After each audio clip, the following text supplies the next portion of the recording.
Starting video transmission. Take her away. Awesome. How's it going, Warlords? I'm the DarkBriton of the Runaway Warlords, back on the stage for a little discussion. And as always, I'm joined by my amazing co-hosts. I'm Samurai Drew, and... Does he have a sword this time? It was right next to me. There we go. And then we also have today... Oh no! Right when we start recording, wait. Is your mic working? Because we couldn't hear your last thing that you said. Yours truly. Oh, there we go. Okay, now we can hear you. So, welcome Nakama. We are the Runaway Warlords. Just a bunch of old dudes on the he's a little bit younger. Old dudes on the internet just hanging out talking about some One Piece. Now, for those who may not know what's going on. We are coming up on chapter 1002, which is weird. How do we say, do we just say 002, 1002? Like, how are we going to move forward you say it like doing this. 1002! And that's how you have to say it every time. Yeah. Every single time. I think. Okay. As long as we get the cadence down, because this is going to be an interesting thing moving forward. Yeah, how do you What's going on? How do you say 1002 in... Greek or whatever, Roman numerals, right? X X X X X X I X X I. What? 4. I'm joking. I'm joking. Oh, right here it says actually me MII. Yeah. 1002. That's MII. Dude, that's kind of cool. 1000, then 2 II. It's a me, a Mario. Okay. Anyway. Oh my god. So right now, in the world of One Piece, we are just got past chapter 1001, going into 1002, and there's a lot to really discuss. Even though this last chapter it felt very quick, just because there was a lot of content, there wasn't a lot of scene switching. It was really condensed to 7 individuals for all 17 pages, which is kind of a first for Onigashima at least. We now have a lot of opportunities to discuss. We technically had a flashback with Ace. Do we consider that a flashback? Yes. Are we going to consider it? We are? Sigrid, what about you? Yeah. Okay. So we have... All right. So we have one flashback so far. But what's going to be the next one? And I want to let each of you throw out your initial thoughts, and then we'll debate afterwards, okay? So how about we start off with Mr. Sigrain. What are your initial thoughts on what's going to be the next flashback? The next flashback, okay. We've got an Odin's flashback in beginning of Act 3. We've got an Ace flashback. So the next flashback's probably going to be something related to the rocks.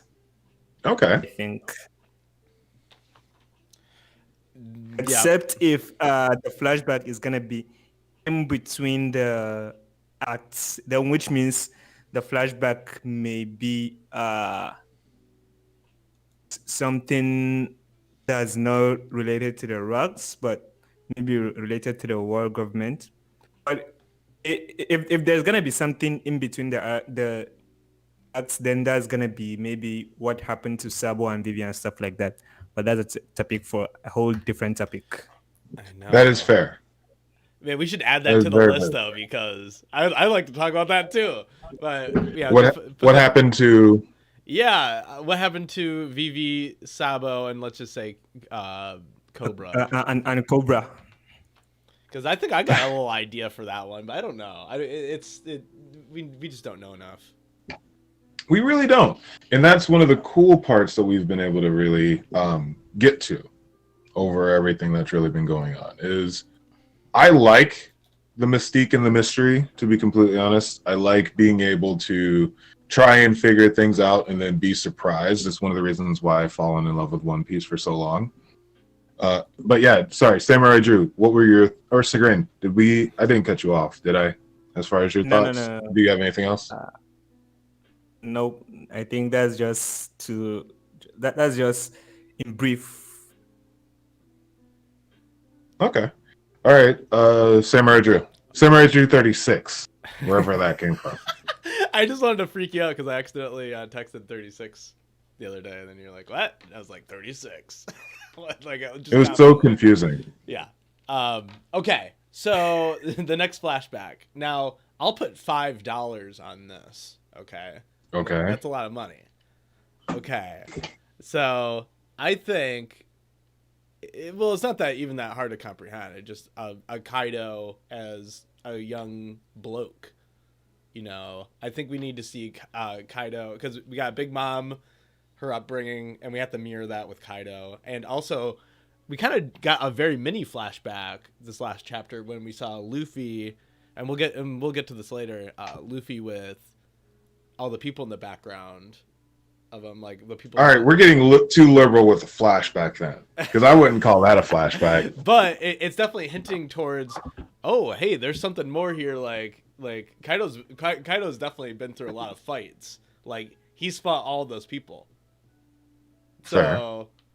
Yeah. Anyway, so it's definitely gonna be him getting notoriety, in my opinion, is what we're gonna say. And that means it's probably going to be something related to the rocks. Which is fair. I also am on that bandwagon. I would prefer, and this is the one I'm most looking forward to, is the Yamato flashback, but I think the Kaido Rocks flashback will happen before the Yamato full as a childhood flashback, unless we're just going to get mini flashbacks from her perspective, which I could see. I guess Oda could easily break up her flashbacks throughout the chapter like he has been doing. Yeah. So that's fair. That's reasonable. Yeah. That's what I'm thinking at least. I'm doing these slideshows and I'm like confusing myself. But we'll just keep. Oh no, you're good.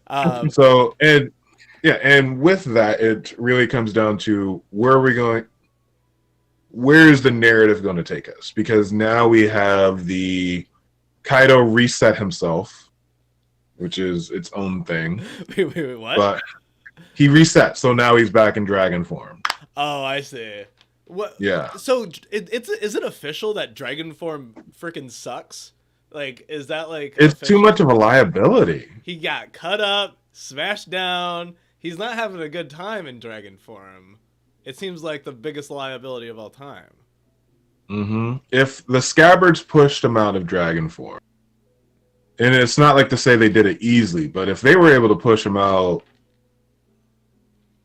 with like not pushing themselves to the brink, I don't foresee him staying in dragon form for very long. Are you telling me a fish fruit isn't a very wise devil fruit?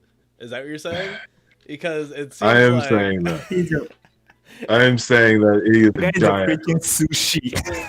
I'm waiting for someone to make a sushi reference. That would be amazing. Yeah, Zoro cuts him up. Yeah, serve him up. Yeah, like a nice. Yeah, Zoro or Law. Someone should just make a sushi out of him. We're gonna get to Law here in a bit. We are gonna, but get back to the ideas on flashback. Just so we can just finishing up. Rocks.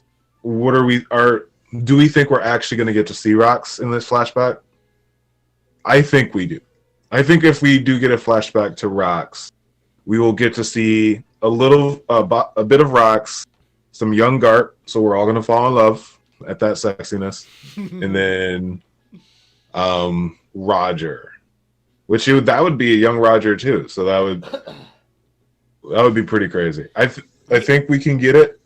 We have to, after this arc, propel ourselves into the next whatever we're doing, and we have to. I think we're going to have to know more. We have to know everything, almost everything, before I think we move on from where, See, that's the thing. Oda's not that kind of writer. He's more or less going to tell us everything like 2 chapters before everything ends, and we're all going to be like, "It makes sense now." He's not going to walk us through it. At least that's how his writing goes. What's the difference between walking right, you so through for it the and just revealing it? Go ahead. Sorry. for the people in the chats, let us know in the chats. What do you think the flashback will be? which is I'm fair. curious to know. Yeah. So with this, I forgot my train of thought.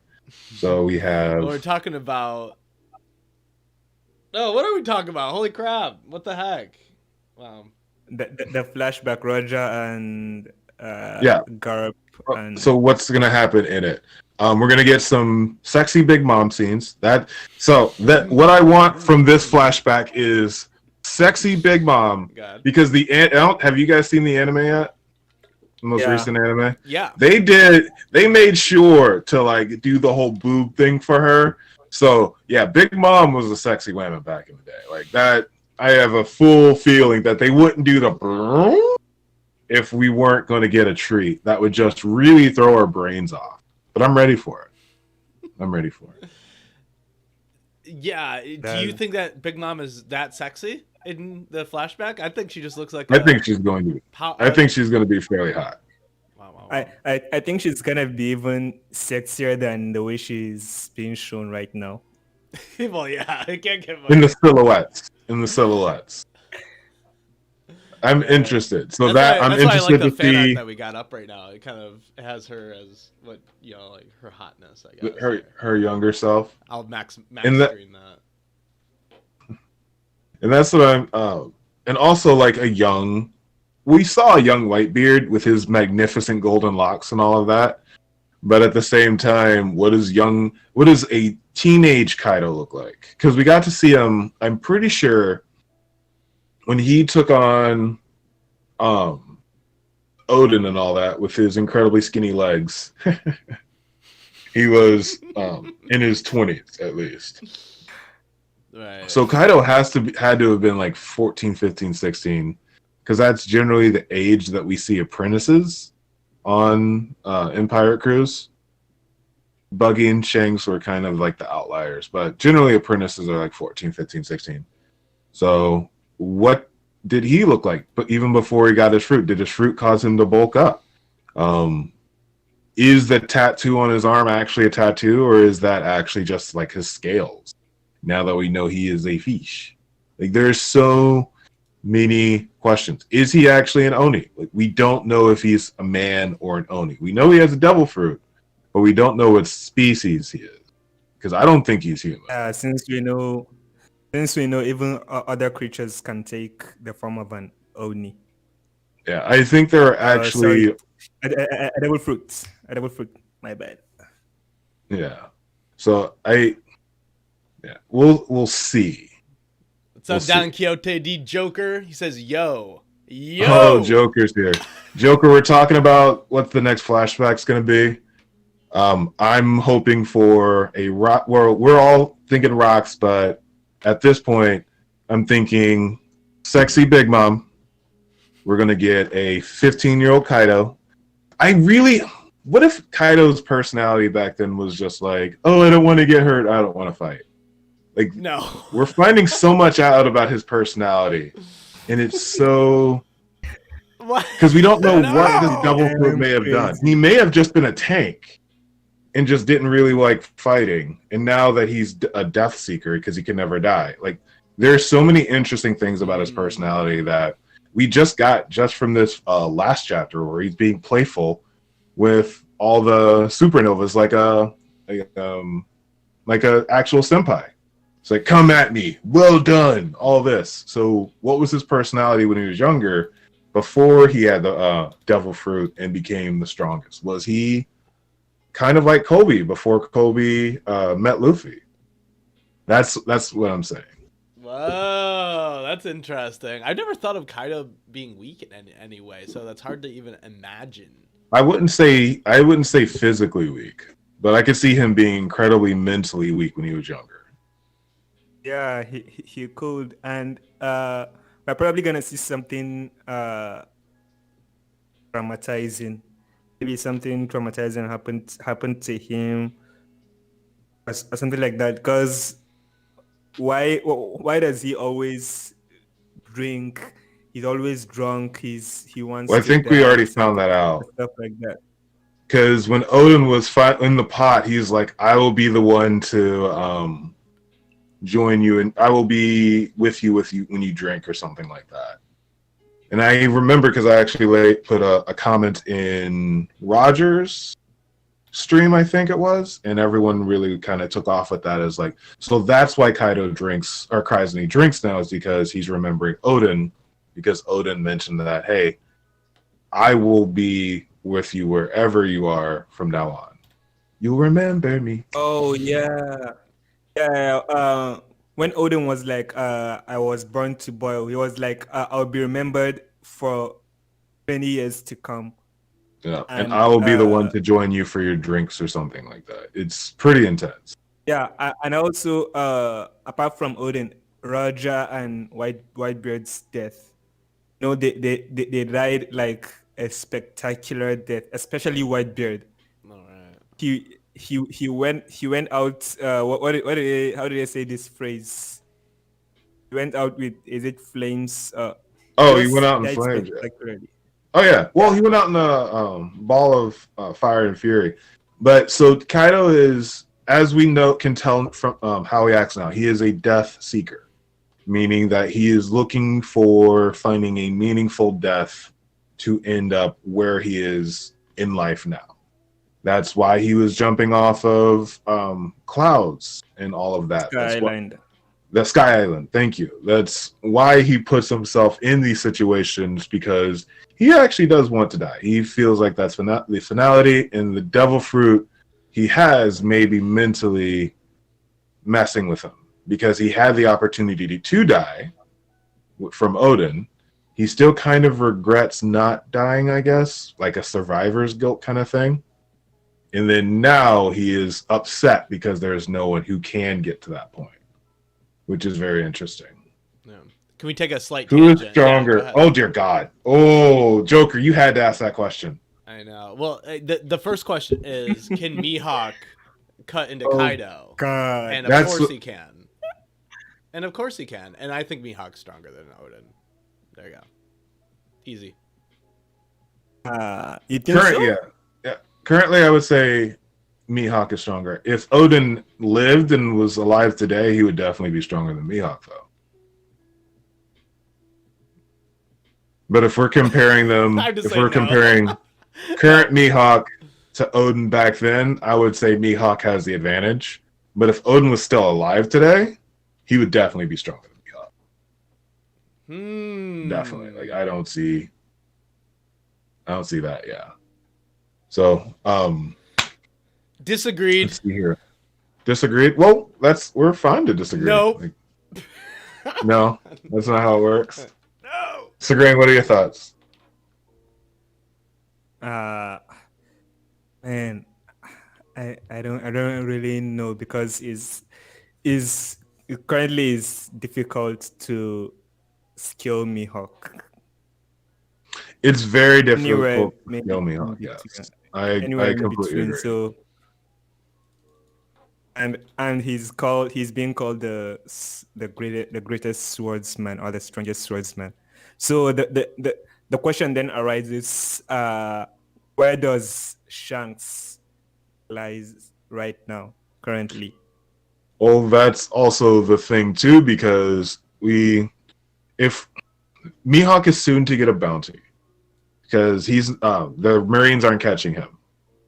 So do we now gauge his future bounty on how close it's going to be to Shanks's bounty? And if it's bigger, do we now say that he has more, he's more dangerous because it's just him, so his bounty is going to be bigger, whereas Shanks has a full crew of people that are in the same league as what they said: Yasop, Lucky Roo, Ben Beckman. Mm-hmm. I think those are the three that they said were in the same league as him. They are the ones mentioned, but there are other big shots, like the guy with the monkey was also shown, and they were. I'm interested to see that monkey. Better be able to do something cool other than just shoot guns. Like, it better be able to control any weapon ever. That would be amazing. Mhm. Oh, The guy, I think he has a gun. He uses either a gun or a sword. and that's the thing. So now, where is? Hmm. Yeah. So now, where is a easy way to scale Mihawk? I don't believe there is a good for one person versus more or less the clout of an emperor. Oh, so that's tough. Unless he had his own crew, then maybe.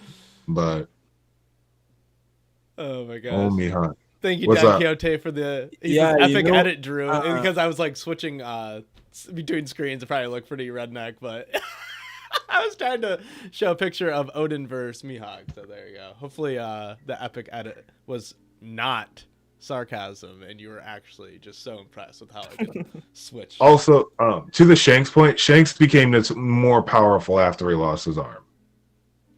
We have no idea how, Yeah. but he became a Yonko's. He became Yonko status when after he lost his arm. It And could when he be lost his that. arm was when he was matched up with Mihawk. So Mihawk decided not to fight him anymore after he lost his arm, but he became dramatically more powerful. So it's really hard to actually be able to find a middle yeah. ground. Also, I don't think it's necessarily that he became more powerful, but maybe he had more authority. He got more authority after he came back from after he lost his maybe he's when you talk about a Yonko, there are many variables that go into the stuff. Like you need a powerful crew. You need at least you need a fleet, something like a grand fleet. You need a wide variety of territories that you have control over. So I think the factors that made him a Yonko are not necessarily his strength after he lost his arm, but maybe his influence. Yeah, I was gonna say, because Please. it could be that Shanks was just as powerful as he is today when he lost his arm, but he just got but then he just worked up Shanks the is ranks. It could be. Shanks What? is he's naturally charismatic. I How's think. this for a thought? Okay. When he lost his arm, he awakened his Conqueror's Hockey. Oh yeah. I don't So that think that's was the case. when he told the Guardian of the Coast to beat it. That was the first time he actually used it. We don't know. Maybe Just you're right, saying. because why wouldn't he just knock them all out right when they were touching Luffy? He'd just been like boom, and then everyone just falls to the ground, right? Maybe he didn't. Yeah, I kind of like that logic now. It's a theory. We'll see how if Joker likes it or not. But so yeah, it's just an Yeah, idea because he would have it's been good, but I Conqueror's doubt Hockey so. awakens in certain aspects. We saw Ace unlock it when was it Blueberries beating the living crap out of Luffy. We saw Luffy truly awaken it when I think it was Marigold was about to smash the Whammon from Yeah, when Marigold was about to smash this girl, Blonde. that Hancock turned into stone. Yeah. See, I forgot her name. So with Anyway. Conqueror's Hockey, that's the thing. That's the very what was her name? No I idea. forgot. I don't know. Oh, sorry. I thought you had said it. So that's an idea that Shanks may have awoken his Conqueror's Hockey at that point. So when they got back to the Grand Line, and Whitebeard even mentioned when they met and clashed, everyone was really surprised when you came back from the East Blue, the weakest of all the seas, with no arm. And since then, he was able to step up and become, earn the clout to become a Yonko over time. But that's just an idea.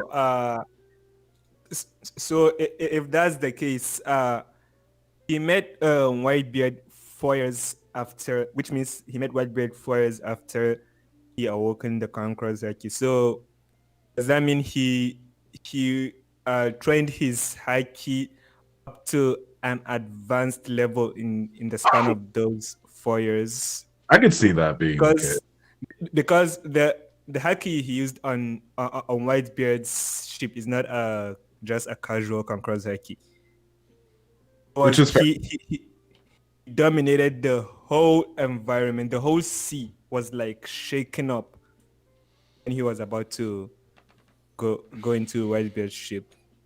Which is fair, but at the same time, you would think that a man with that much pressure that he could exude would just completely knock out everyone in the town of Fuchsia Village, as opposed to Whitebeard's ship, if he had Conqueror's Haki back then. Right. You know, there's this whole also. That's my point. If he's knocking out dudes on just by stepping on Whitebeard's ship with that level of Conqueror's Haki, I don't see how people were like able to manage in Fuchsia Village, which is in the weakest of all the seas. Even though it's like, and also there are I think bandits. They're not even actual pirates. They're bandits, I think.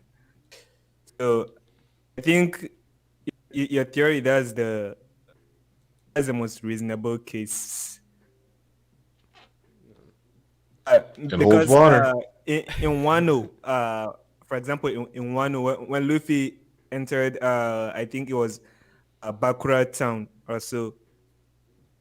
When Kiku told him there are Kaido's people there, Orochi and Kaido's people, he immediately used Conqueror's Haki and he knocked out everybody there.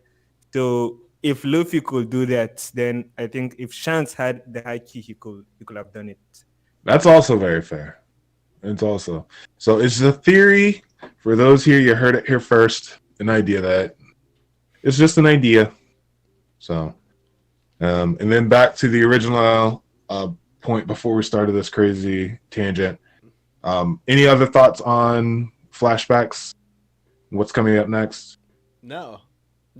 And we're all in agreement. It's going to be Rock's flashback / I think we're going to see a little bit more Kaido focused Rock's flashback. A chibi Kaido, a little chibi Kaido. He's like 15. Yeah. If he was like a fat kid, oh my god, that would be amazing. He was just like this limpy fat kid, and then he gets to fish fruit, and becomes a boss. I'm very interested. That'd be wild. What are the chances that he's a fisherman or something? Soda. Yeah, I don't think. Fishman? Well, a fishman, he would have the. We've never seen him swim, but I don't think fishmen have horns like that. I don't know. But then, even if he's a fishman, then he's a fishman and he ate the fish fruit. And there's no use. There's no use of the fruit. That's fair. You get hyper beam. Apparently, that's the big trade-off. Yeah. Interesting. I would say hydro pump, but hydro pump. All right. So overall, interesting. Looking forward to an interesting flashback involving the Rock's sexy Big Mamu, and hopefully something from Yamato. And hopefully it's not her getting the living crap beat out of her from Kaido. That would be rough. But the next item on the agenda that Samurai Drew 36 wanted to bring up is why were the Celestial Dragons in God Valley? And that's actually a very good point because Grand Line Review, all hail, also had a very interesting comment and video on that a few days ago where he actually made the point the Celestial Dragons do not like being on earthly grounds. So you would think that there would be no reason for them to be in God's Valley. I personally think that the reason they don't like being on the ground anymore is because of the incident that happened in God Valley, which led to this new stance of it. Yeah, you know. Dang. God Valley. I think God Valley was maybe another branch of Marijoa, or maybe it was the former Marijoa. I agree. At one point, but I'm leaning more towards like is another branch of Marijoa, and maybe it was attacked, and then uh, all the rest of the celestial dragons in the God Valley moved up to Marijoa, and that's where they live now. But I'm leaning more towards that theory. Because if not, why will rocks attack the place? Either Exactly. either he's planning to attack both. Either he was planning to attack both God Valley and Marijoa, or if that was the former Marijoa, then he was planning to attack there alone and kill all of them. Yeah, I do think that they would have had to originally been there for Rocks to attack the location, especially because if he wants to take over the world, then that would make complete sense for him to attack the location where where the celestial dragons are. And I mean, come on, it's called God Valley. They think of themselves as gods. Like, yeah, they are the celestial dragons. They are the proclaimed gods. yes. So like, it's one of those things where I go back to how Oda named the waiters, the people who are waiting for the devil fruit, the pleasures, the ones who didn't get the ability are now can only laugh, so they're always pleasurable, and then the gifters who were granted the gift. Like he has that. He has the naming system where we're just like, oh my god, I can't believe he actually pulled it off. But more times than not, it's very basic and very straightforward. And it's just like, yeah, that makes sense why they were called gifters, waiters, and pleasures. So God Valley, if it's the land of the gods, makes more sense for it to be named that way. Okay. Yeah. Also, we already know that the celestial dragons don't like living with the rest of the humans, so they have their own remote location where they all live, just like Marijoa. Even if they come out, for example, the way they wear that balloon, or as Tekken said, it looks like a Tekken said their head looks like a dick. I don't think I've ever noticed that. Because the bubble makes them look like a phallus. Okay. Yeah, exactly. So even when they come out, they don't like breathing. They proclaim that they don't breathe human air. They have their own air that they breathe. So you see that's the reason they are always in a secluded place. Okay. So I'm going to throw out a crazy Drew one here. We're gonna. Oh boy, here we go. We're gonna go right off the deep end. Okay, so let's tie it all together.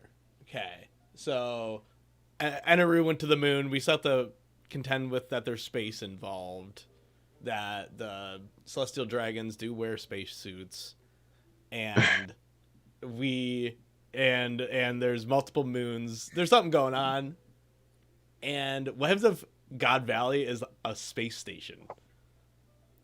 It seems like all the Yonko, they know the truth of the world, whatever that means. And it seems like that would be like the cartoon seeing the painter write the cartoon or whatever would be like, oh, there's a space station here and we're just like one of these Earths, basically. And yeah, so Rocks gained to control the space station. That would be my wild theory. Or tried to. Do you think the space station is like highly equipped with all the technical doodads, or is like a basic One Piece level like? Okay, Dr. Evil style. It's like hidden in the mountains, and this big dome opens up. Then the spaceship comes up, and it looks just like Samurai Drew. It looks just like a 1980s spaceship, like totally regular looking, and it's just like a regular ass spaceship, that I think that's what I imagine. Well, if there's space, we know that there's space travel in One Piece, so we can't necessarily just be like that would never happen. The methodology I find very interesting, but other than that, Yeah, Drew is the most creative guy among us. He's Oh, thank like, you. we're gonna give you, uh, we're gonna give you an award of our creative director from now on. he is All the hail creative Samurai director. Drew. I'm not worthy. I'm not worthy. Wow. So one would say No, that you he is are. the. You are 100% worthy. So are we the imposters then, since he's among us, or how does that Oh, work? oh shit, man. I don't know. Don't know.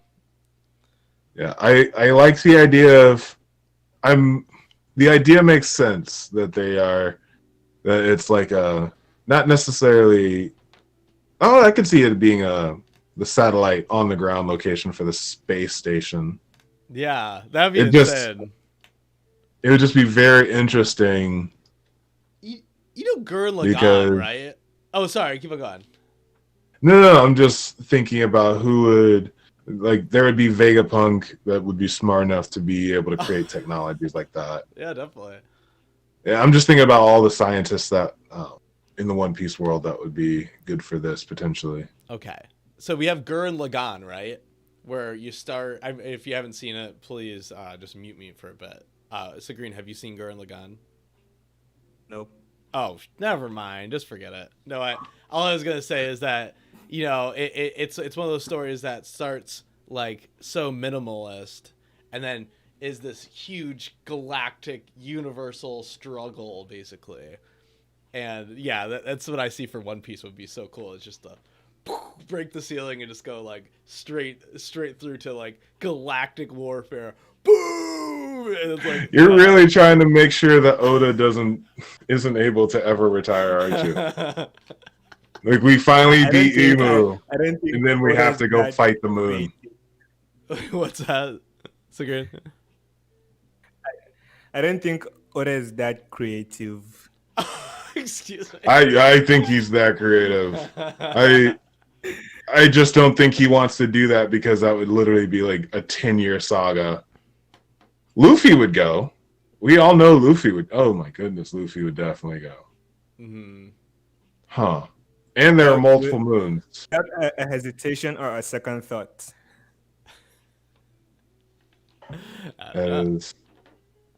So, and going back to why the Celestial Dragons were even in God Valley, it makes sense that the three devils, and Grand Line Review talked about this as well.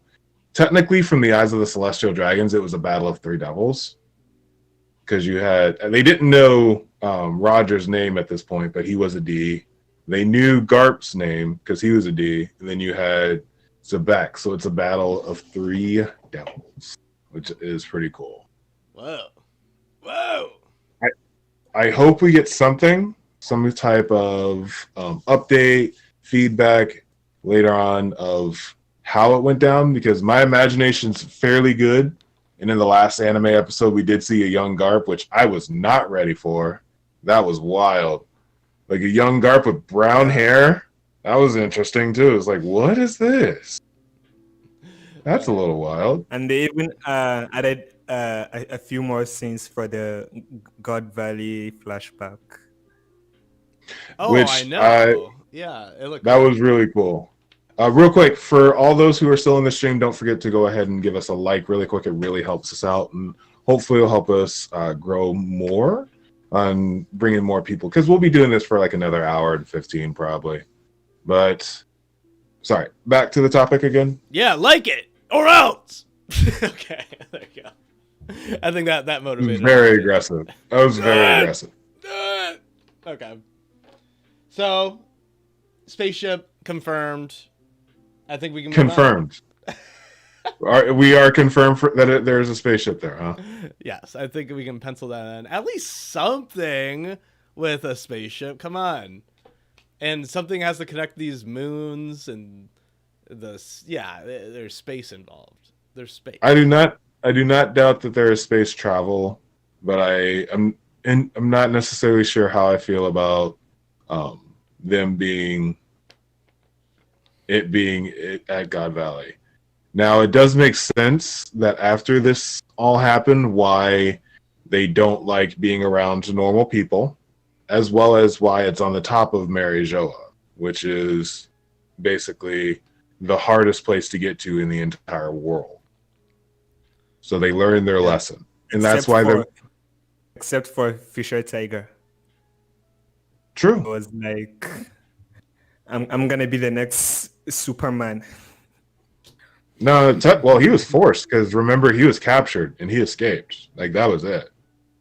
Escaped, it wasn't. He didn't. He went back after he escaped. He went back to tug them.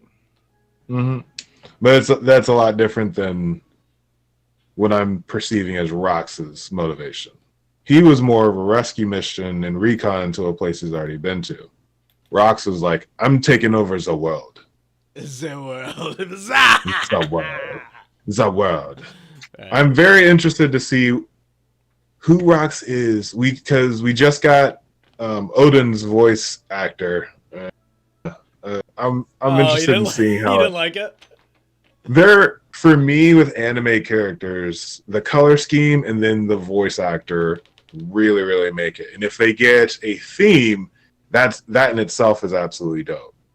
But personally, Odin's they're still. It's supposed to be the silhouette part, but they just showed his face in the anime, and his voice actor. It was just, I don't know. You would want it to be like more manly because it's Odin, but what can you do? I think you have like too many manly people in one place or something. Yeah, that's fair. That's fair. Also, I was going to say, in voice acting, as long as you put your back into it, you're gonna have a good performance. And I didn't come away with that at all for Odin. I thought he sounded cool. But so you've already watched it? Yes. Okay. I watched it last night. But yeah. I mean, I don't really mind. Wait, did you watch the English or the Japanese? English isn't even out. Japanese. Okay. English won't be out for another. You watch English? 10 years. I only watched the Japanese. I only watch sub. I prefer dubbed. I like the dub cast. I know we got argued about that before. Oh, it depends on the anime. Some anime I prefer dub, some sub, but One Piece definitely sub. Unfortunately, Chopper's voice and Luffy's voice is way too cringe for me in the dub. And yeah, me and Drew have already talked about this. Yeah, well, I think the genuine consensus is that you're just wrong and stupid, and we should just. I'm just kidding. Yeah, I know, right? And I get your point to like, why not? Every anime character has the same voice. Then they're technically not their own characters for me. Then, if they all sound alike, then how am I? Then it's really just for me the same voice, the same character, and I can't really differentiate. What are you talking about? You're saying that the dub it sounds the same to you? No, your biggest point for the dub was everyone is in the same other anime. So the same people who did Dragon Ball Z are the same voice actors for like My Hero or for other things. I don't like that. I don't like having that would be like me. That would be like me watching Harry Potter and then watching Daniel Radcliffe in something else. It just doesn't work. Are you kidding me? Like, what about like all the great actors in the world? Well, it's really hard to have one person in like 1,000 roles. That's why Samuel L. Jackson is kind of like ridiculous to watch sometimes because you don't know if he's actually acting. You're saying something, so even in the sub, sometimes they switch up the voice actors. For example, Law's voice actor in Japanese is Levi's voice actor. I just found out about this, I think last week or so. So now it's going on in my head, like if I hear Law's voice actor or I hear Levi's, if I hear Law speaking or I hear Levi speaking, keep switching up the characters. That's tough for me, and and that would make it tough for me. So I'm gonna try not to do that. So thanks for ruining Levi. Jeez, I see how it is. Hey, Unchecked Opinions. Appreciate you for enjoying this. Wow, this is incredible. Yeah, Unchecked Opinions. Let me check your opinion. What is your opinion on sub versus dubbed? Okay. When they respond. they like report us because the joke was so bad. I wouldn't be surprised. This stream is dangerous for its cringe. It's too cringe-tastic. Your words. Yeah. But yeah, what are we finishing talking up. Yeah, finishing up the God Valley topic. Any other thoughts on that? Spaceship. It's the only thing. It is. It is a spaceship. How cool would it be if Laftel was just like an airport, and it's just like one dude, and he's like, Odin, you're like 20 years early here. Like it's not gonna land for another 20 years. And he's like, ah, crap, I'll be dead. And he starts laughing. It's just like some dude picking his nose in an airport. What? We have an airport now in Raftel or Laftel. How come you're not a film director already?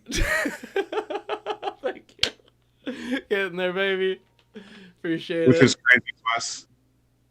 I only watch dub for comedy anime. Got it. Capiche, 10-4. And that's unchecked opinions, right? Mm. Okay. So now you've checked your opinion.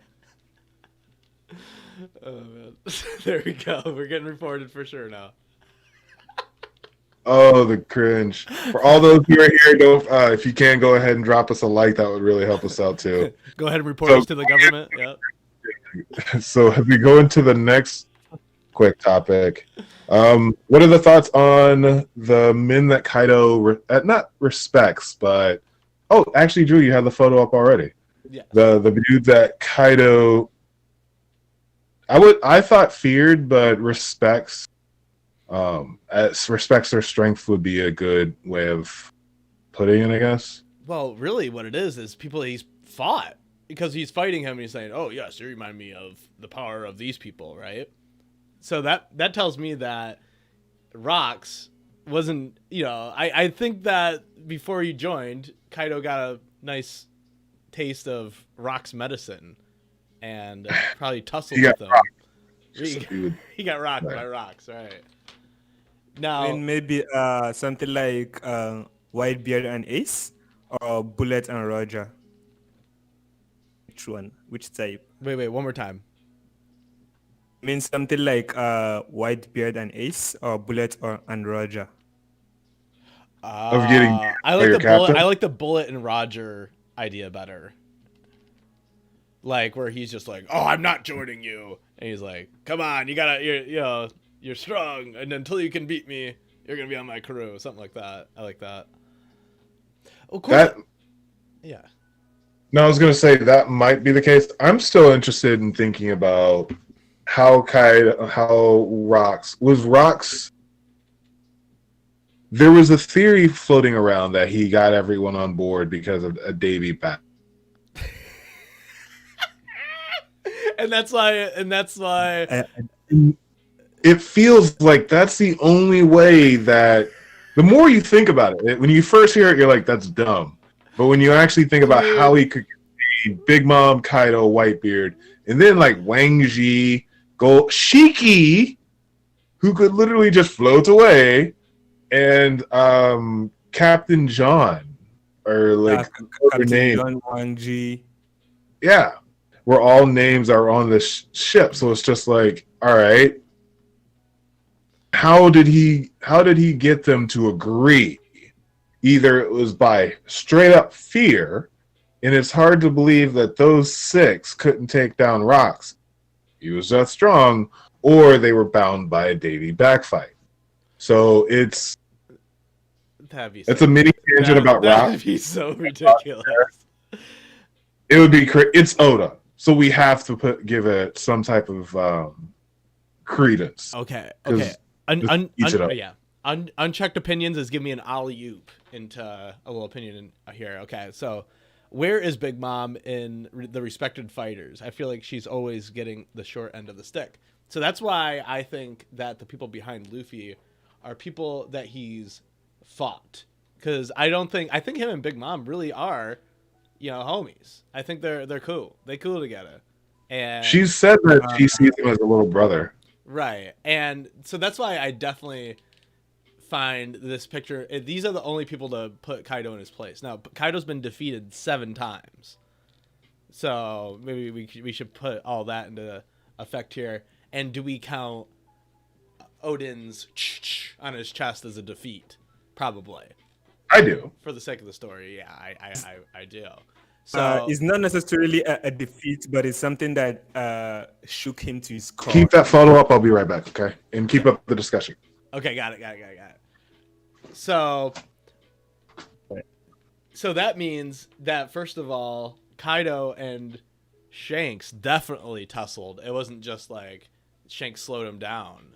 They've definitely tussled in the past. And if it was just at Marineford, then so be it. But maybe they've clashed. I mean, during Marineford, when it was rumored that Shanks stopped him from coming to Marineford. Have you heard this whole thing where Shanks is like a teleporter guy? Have you heard that? I heard this thing that Shanks had that Shanks has a time devil fruit. I've heard of that crazy theory.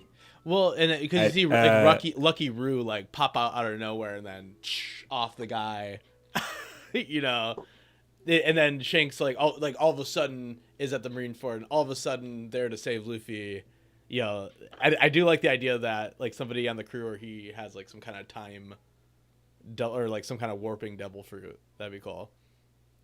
There was a time a theory like that was running rampant around the community.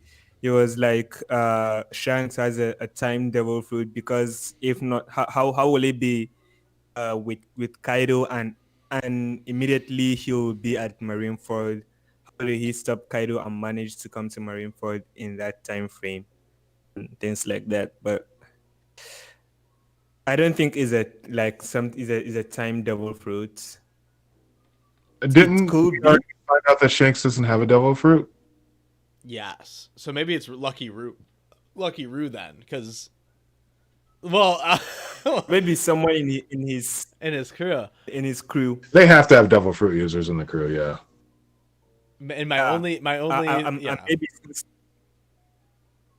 maybe something that can like move them through space, because if the rumor was true when he stopped Kaido, how will he be able to be at Marineford immediately after stopping Kaido? That's the question.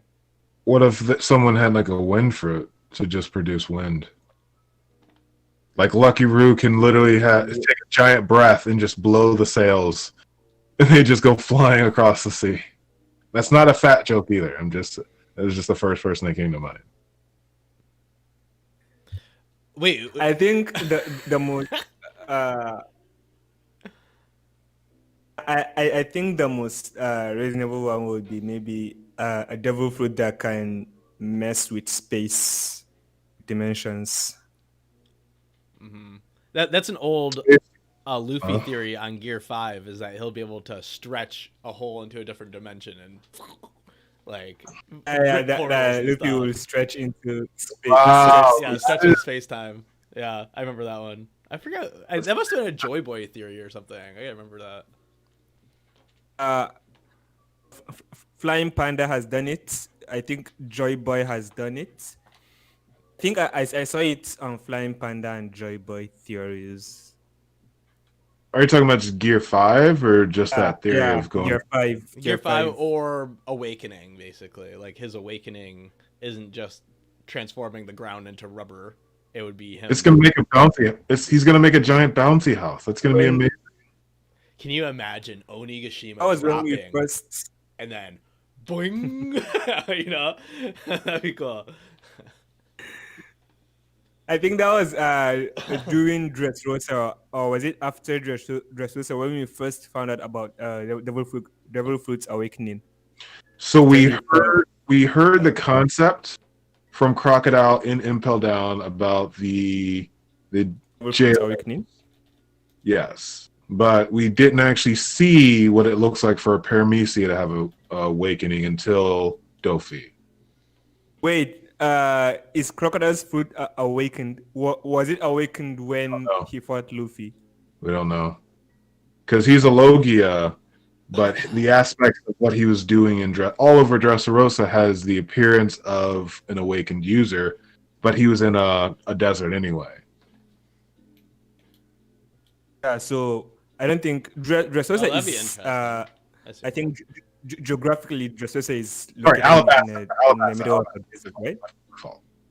So yeah, when Sorry, he was, Alabasta.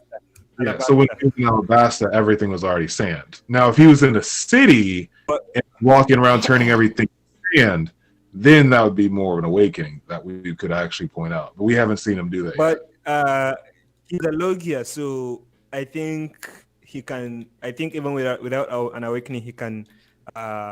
He can mess around with his environments, right? Yeah, but I don't know about turning. He can suck the water out of the environment, but I don't know about actually turning things to sand. I don't know. Yeah, are we? That's a whole weird thing about Crocodile is that he's gone against the Whitebeard, and he's like he was like, oh, I'm just gonna stop Mihawk's blade real quick, you know. It's like, where was this? Was he like sick? Was he drunk? Like, why? How did Luffy defeat him so early when he's like going against all these what I'm big guys? That's what I'm thinking. If Crocodile has an awakened Devil Fruit and Luffy and pre-year second pre-time skip Luffy defeated him, then Crocodile is the most nerfed character in the whole of One Piece. I would say, well, no, and that was the most nerfed character because he literally was the strongest character who was taken out by Luffy at that point. Cheesy, Jose, God of eternal knowledge. Is that a new? I don't remember that at the end of your name. Has that always been? Yeah, that's always been that. Maybe that's like the. Because I remember making a joke that Chisei told us something educational. I was like, out of eternal knowledge, right there. All right, I remember you, Chisei. Knowledge. Drew doesn't. I do. Yeah, there you go. Welcome back to the stream. We're just talking about how the people who Kaido supposedly respects, and we ended up on Sir Crocodile because of Devil Fruit awakenings.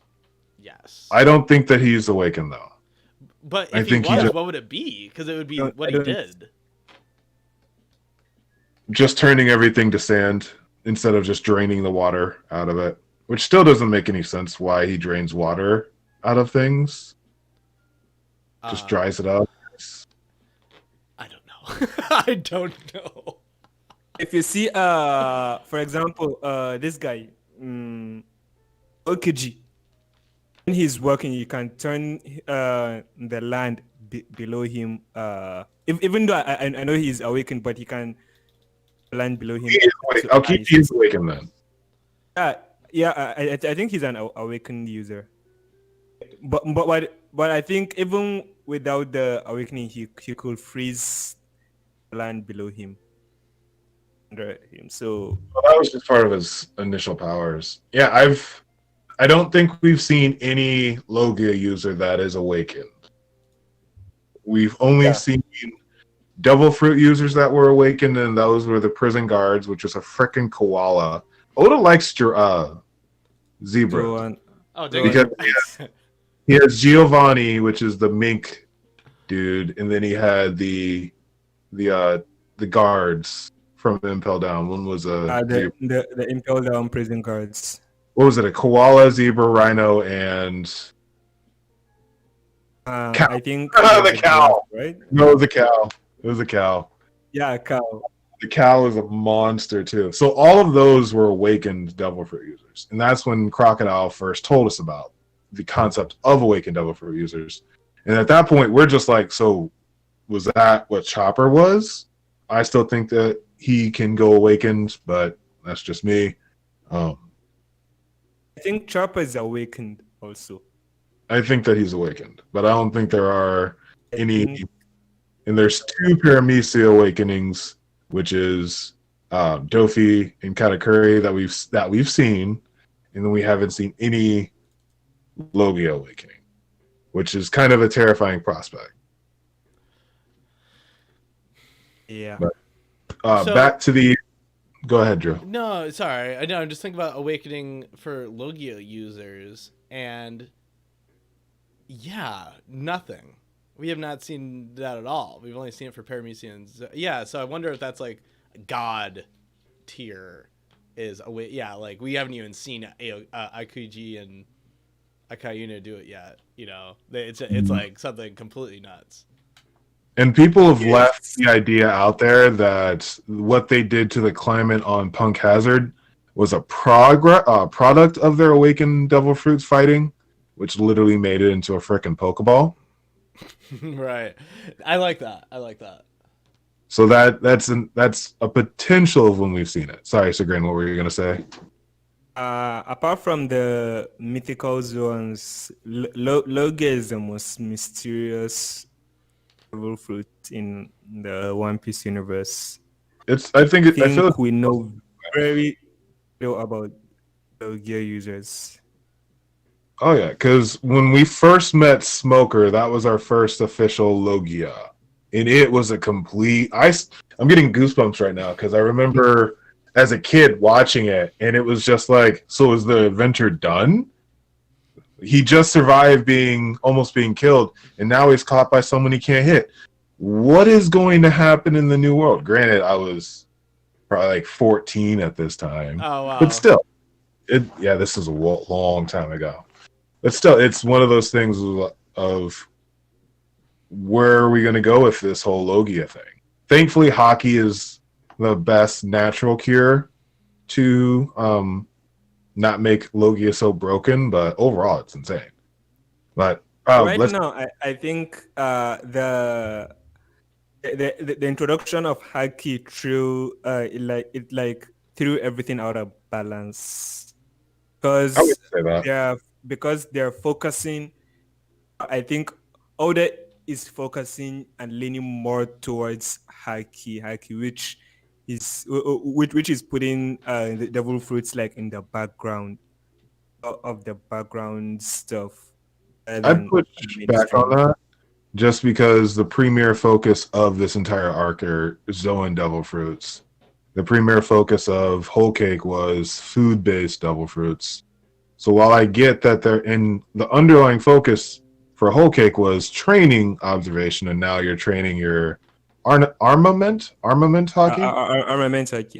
So I don't. I see what you're saying, but I push back just because the devil fruits are still prominent, and hockey is a way for individuals without devil fruits to even be able to hang in there.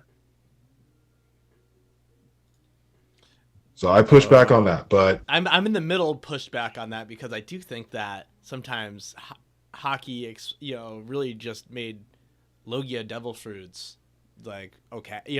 At first they're like, oh my, you can't do anything to these guys, but now it seems like it's almost a weakness to have a Logia sometimes because it seems like if anybody has hockey, you're absolutely effed. Yeah, I don't know. Or it's actually for example, see what Fergo did to Smoker in Punk Hazard. He decimated Smoker to the ground. With hockey, yes. Yeah, with hockey. So that's what I mean. Hockey is the best balancer of Logias. So I wouldn't say that they make devil fruits irrelevant. It's kind of weird. You gotta think about like when you're grabbing like Smoker's like running around doing his thing, smoking it up, and then if Virgo comes out and he like grabs a piece of the smoke, he doesn't know what he's grabbing. Like that could be anything, right? He could be like that's like the funny part, right? He's grabbing his crotch. He could be like, "Get over here!" And he's ah. You know. What So, are we gonna do? I'm dead right now. Let's go ahead and take this back to the original question so we can move on.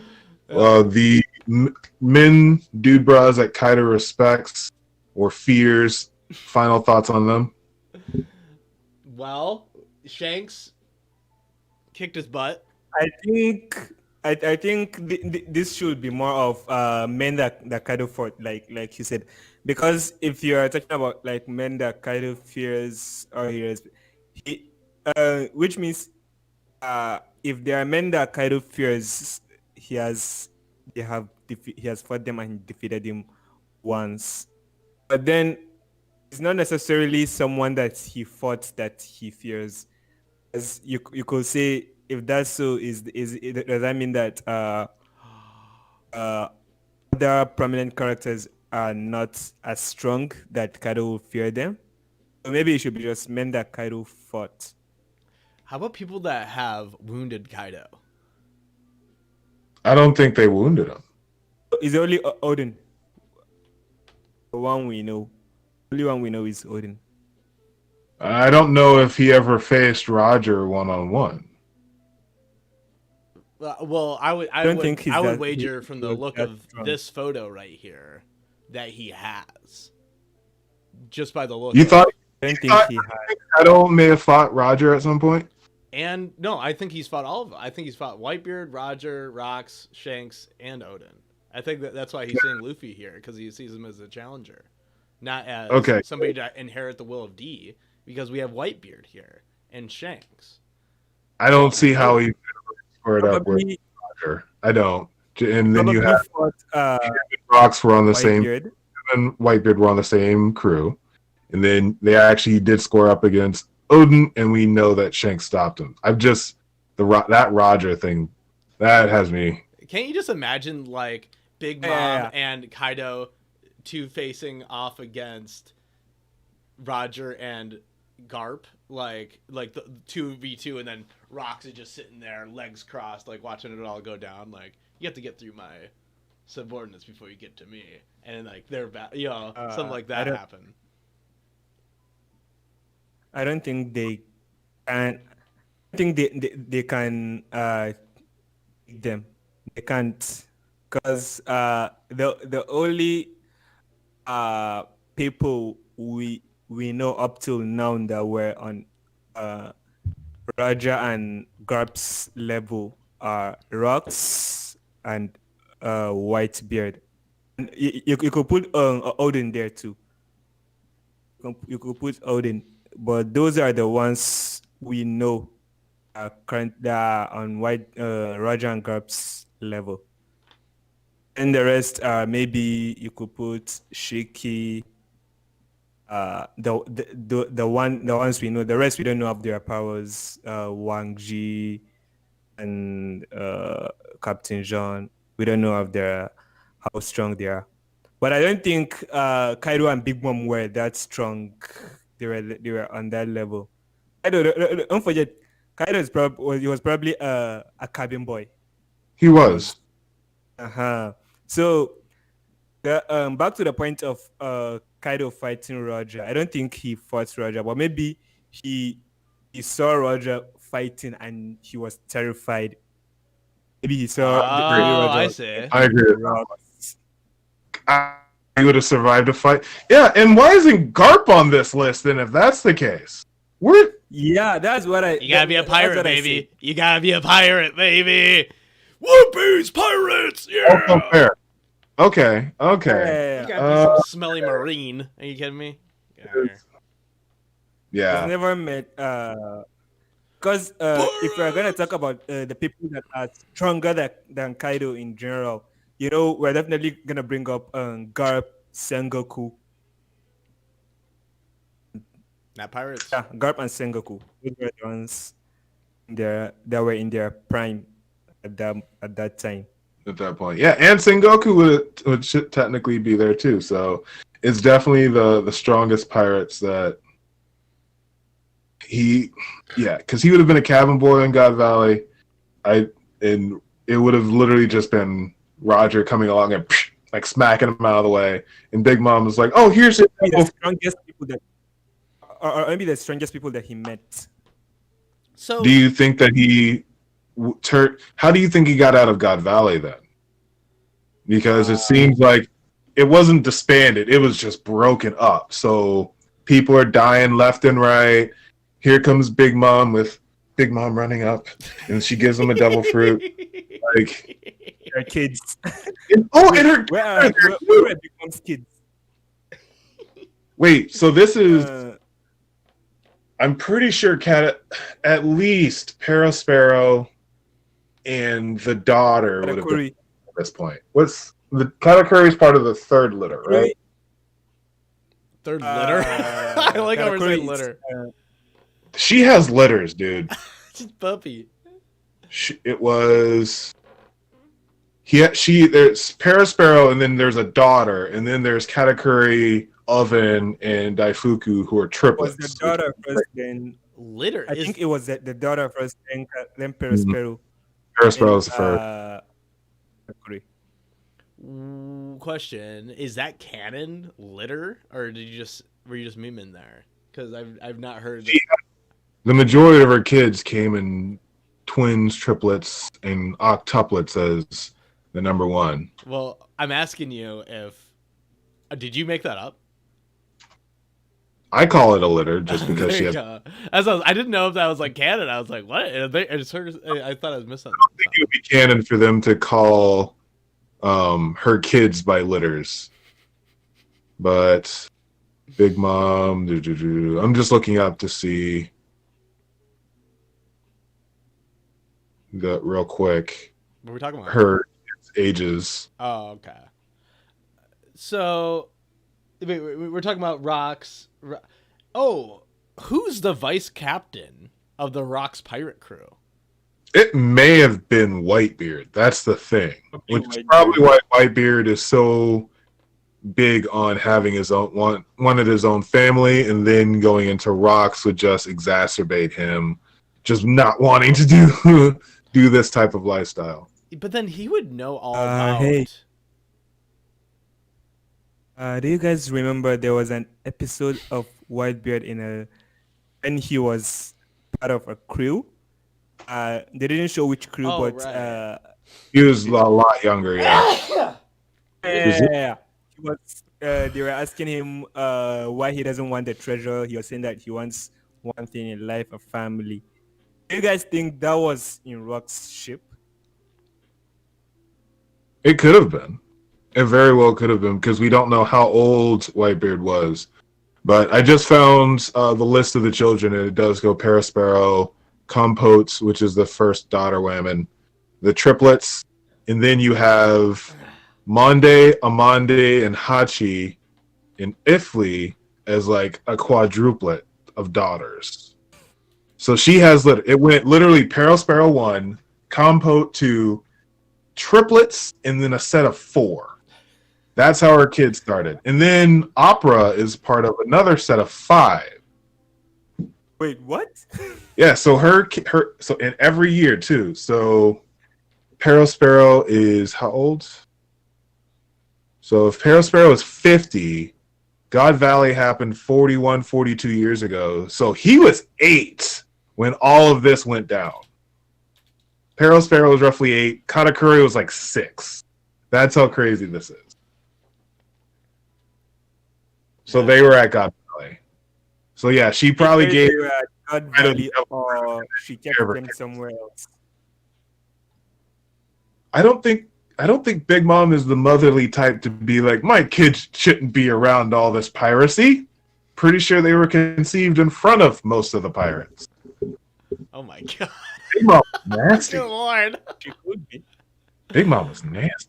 Oh girl.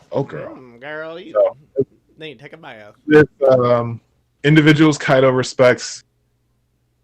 Pretty good on that topic. Yes. All right. So moving on to, during the last chapter, we had our favorite swordsman do something very, very dope. And he cut Big Mom's, what is that? Heavenly... I can't remember the name of the move. Heavenly Fire? Yeah. So he cuts that in half. And I guess there was a dispute in the community of when it happens. I'm not necessarily so uptight on the fact that he knows it, more in the fact that it's pretty, in the fact that he just says he stole it. So it's not like Kinemon is like, Zorojoro, well, you have to do this to learn Foxfire style. No, he just watched it and took it over. Right. So for all the Sharingan people with the left eye kind of thing, I guess now is your time. I mean, I'm just joking, but I know there are people out there like, yes! Right. Yeah, I've got a pretty crazy and creative theory on this. If since he said he stole it or like he took it, could be either he learned it off screen, or what if Zoro's left eye is like it copies any ability it sees, like a sword ability, any sword style. Sorry, not ability. Any sword style sees Sharingan style. You're starting to sound like Samurai. Well, what other than the Firefox style, what other ability has he stolen from somebody? That's We one thing we don't know, but remember the Humandrils that he was fighting with? Yeah. How, and their entire premise was being able to watch individuals do other. Oh, I do like that. Okay. So he probably picked up the trade on how they can learn so quickly other individuals' techniques from the Humandrils. Wow. But right now the Humandrils are battling all the Marines. Wait, did we see that, or is that headcanon? Headcanon. Don't get me excited. Okay. Yeah, I was just like, Mihawk is riding a thing of Humandrils into battle with the Marines would be the greatest thing. Oh, that would be so cool. Can you imagine? You're like, are those monkeys? And they're like swimming in the water, and then they all like come up on your ship, and then they like everyone out. Dude, I completely forgot about them actually helping out Mihawk. That would be amazing. I would. Yeah. And I'm not memeing at all. Like that would. Well, I think that is what it is, because he doesn't really have a crew. He doesn't, and that also goes back to our conversation earlier about if Mihawk got risen to the level of clout that Shanks has as a Yonko with his bounty. If he's rolling around the seas with a crew full of monkeys, Right. I'm not gonna lie, he's gonna be kind of a threat. The monkey, Big the real monkey clan. And those monkeys are not your regular monkeys. Yeah. The real monkey clan. I'm sorry, that's funny. That is so funny. Right. Oh yeah, I'm trying to find a picture of Mihawk. Dang it, where's my stuff? Anyway. So, in respects to Zoro cutting, I don't believe that there was hockey involved. It was actually like a sword cutting technique, correct? Yeah. Yeah. As a fire cutting technique. Maybe the whole voice of all things, or like not the voice of all things, but how Zoro would before he cuts Mr. One, Lion Song or whatever, and he slices them, and then he's talking about hearing the voices of the trees, of the rocks, of fire, of nature, and we were like, oh, that's hockey back then, but maybe this is like something totally different, because he could have just used a hockey blast on the fire, I guess, and cut it in half, but maybe that wouldn't have worked. Maybe this whole element cutting thing and this whole elements thing in general is kind of funny, like Sanji having flame just go up his leg. Zoro has like wind abilities, like he like the blades. Oh, the shock waves that he can send with the sword. Yeah, there's like wind, fire. I don't know. Let's make up one. What's another element that we've seen people use? Maybe electric. Oh. Electricity, maybe. Earth, air, lightning. Yeah. It'll be interesting just to see how they progress in this fight. And this can be just its own general topic because we're going to be on this for a freaking minute. Because during this fight, Zoro cuts the rend, and then here you have Law, who's like, I'm going to surgically insert myself into your body and destroy everything. Here's a rock. It's like, what's happening here? So let's just go into just the supernovas and their fight. Yeah, Purple Infernape, you were on our boy Baker Bulbasaur. You're on his stream, and we subbed to each other, I believe. So how you doing, Purple Infernape? Yo, welcome. Yeah, he Baker. You make anime content as well, I believe. I checked out a few of your videos. Is he British? Welcome to the stream. I forget. Oh my god, now I forgot. Okay. I saw a couple and I forgot. Welcome to the stream, Purple. So yeah, overall, like, just general thoughts, and this is just gonna be a smorgasbord because Zoro cutting fire, I'm okay with it being off screen. I know a lot of people are like, how is this always a thing? He just said he stole it. Like, I feel like that's a perfect don't get mad kind of thing. Mm-hmm. All right, while we are at the topic of Zoro, what do you guys think? Let's talk about his left eye. That's definitely not something that's just gonna be passed by. That's somewhat of a threat. I think there's definitely something with that eye. What do you think it is? I'm thinking maybe it's gonna be some type of Zaraki type powers that be most of his powers are sealed in the eye.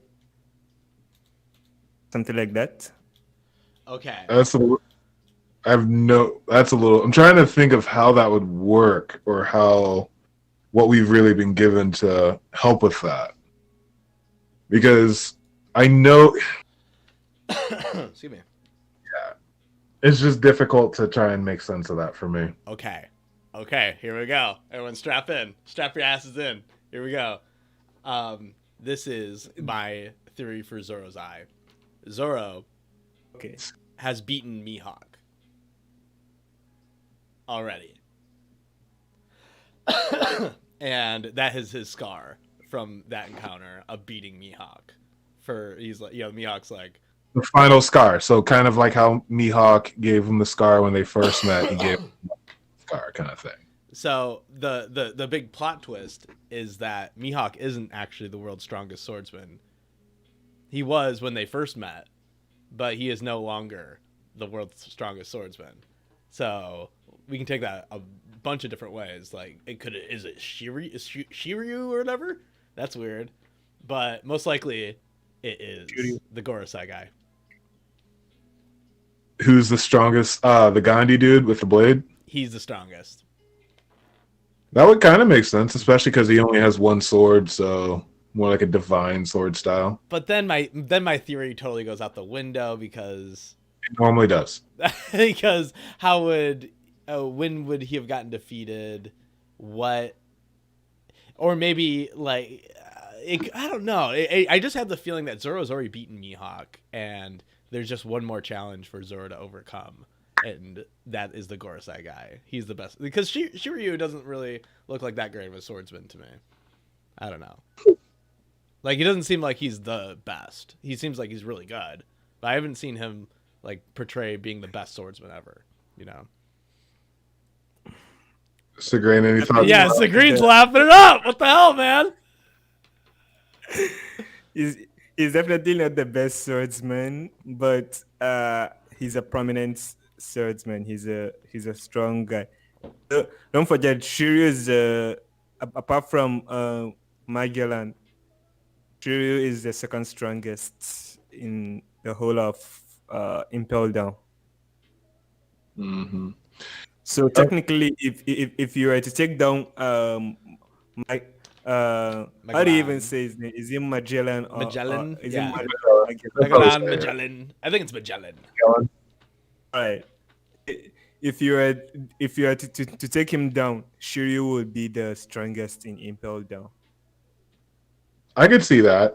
It's interesting because keep in mind, King used to be a jailer a long time ago too. Right. Oh, I totally forgot about that. King used to be a jailer. Okay. Isn't it the running theory that Shiryu is going to beat Mihawk and become the world's best? Yeah, especially with this like invisible fruit. But we have to see the rematch between Zoro and Mihawk, and that's why I think it's a flashback.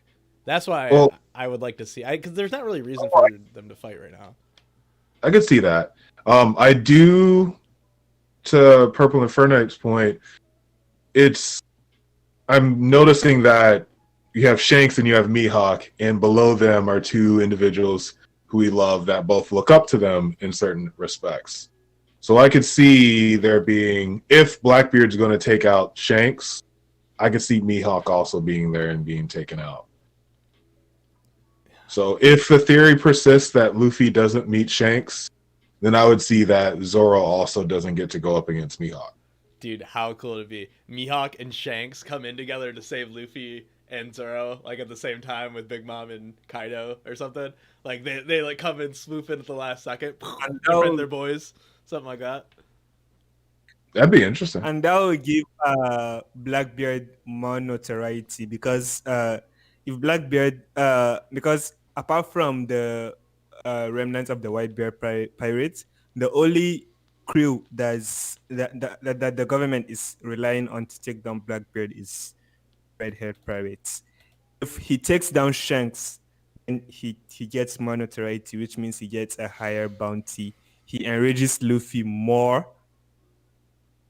And now Shanks. And he also enrages Zoro, Mihawk. Mm-hmm. That's when the battle will come to its climax. I think probably in Laugh Tale. Laugh Tale, Blackbeard versus the Straw Hats. Yeah, the Blackbeard pirates versus the Blackbeard fleets versus the Straw Hat fleets. Ooh, okay. Do you think it would be something similar to God Valley, to where you have Blackbeard as the new Zabak, Luffy is the new Roger, and then I don't want it to be Kobe. It might be, but I'm personally wanting to give it more to Smoker. It's probably gonna be Smoker. I would give it more to Smoker because Smoker. Well, Kobe actually learned from Garp too, but Smoker. As far as I consider there to be 3 Marines that could be a representation of Garp as of right now. Smoker, Kobe, and now Drake. I think that the way it's gonna be, maybe it's gonna be Smoker when they're fighting Blackbeard, but then maybe probably since I think the final fight is not gonna take place immediately after Laugh Tale. There's probably gonna be some breathing space in between. So probably by then Smoker is maybe at a higher level or retired. Then we'll see Kobe alongside Luffy in the final battle against the Celestial Dragons. I don't think Smoker's not the kind of dude to retire.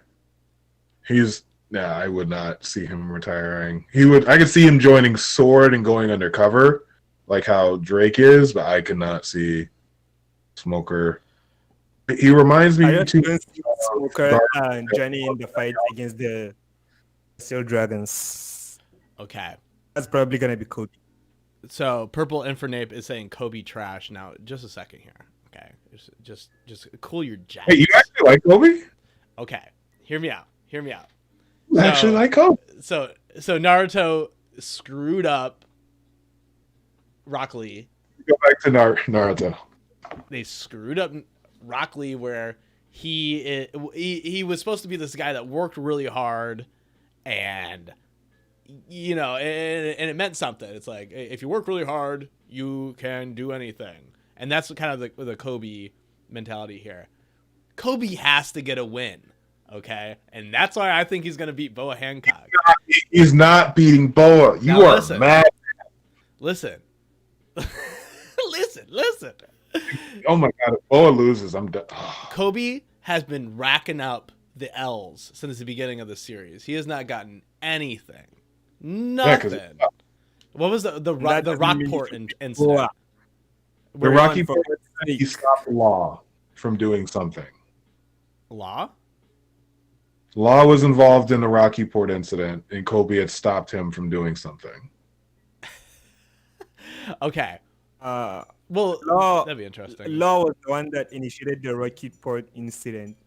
Was the one he submitted the heads. what do they call it? The hearts to Kobe. Then Kobe, which is another point, pointing that Law may be a member of Sword, since if he's gonna submit the heart to Kobe, that is a little nuts. And something's off there. But just, I can give you credit for that just because he had that talk with Sengoku, and it's very apparent that Corazon was in Sword. It's very apparent. So I could see that now after he had that talk with Sengoku. I'm not 100%, but I could see there being some logic in your arguments.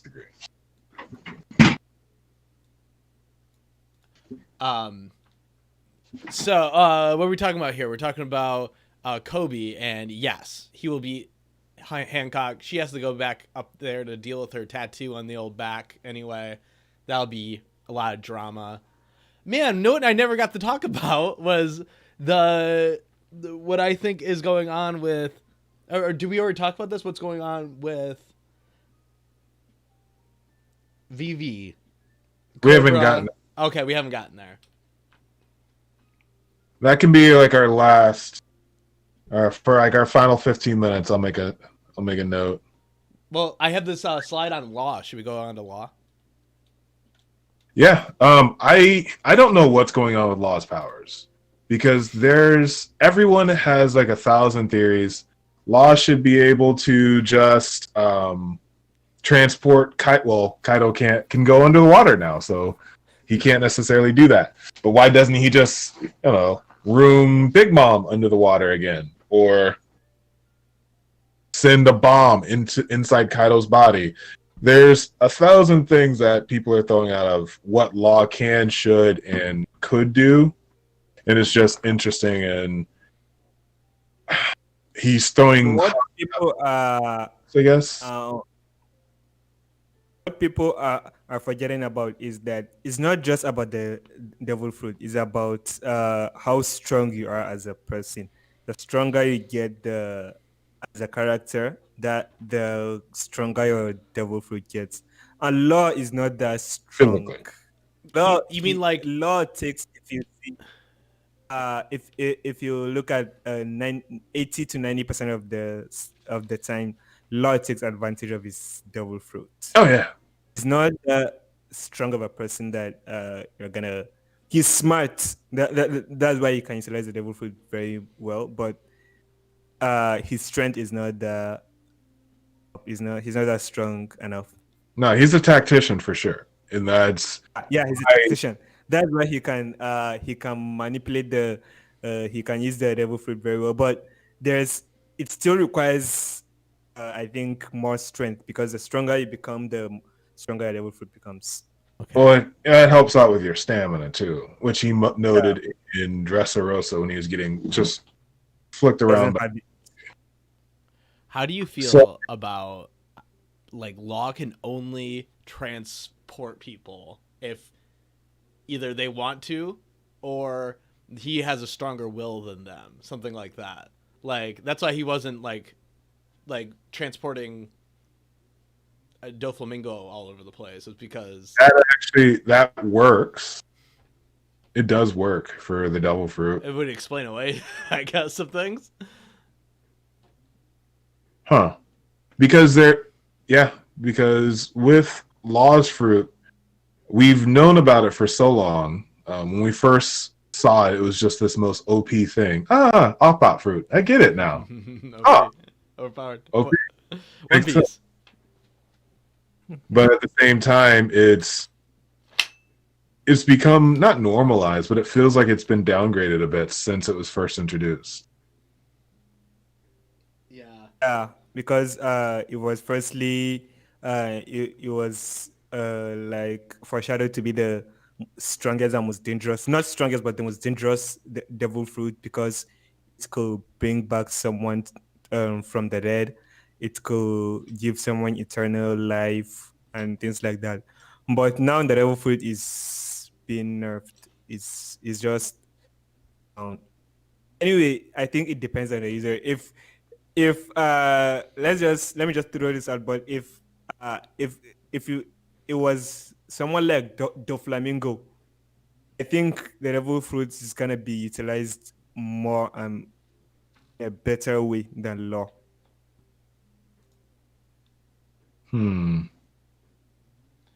Well, Interesting. do you think that law will do like why bring up the eternal the surgery, the what is it, eternal life surgery? Why bring that up when like well, who are you gonna give that to? Like, is there a reason that he brought that up? Because maybe it's more that other people have used it and that he hasn't. Not like it's not like That was the reason.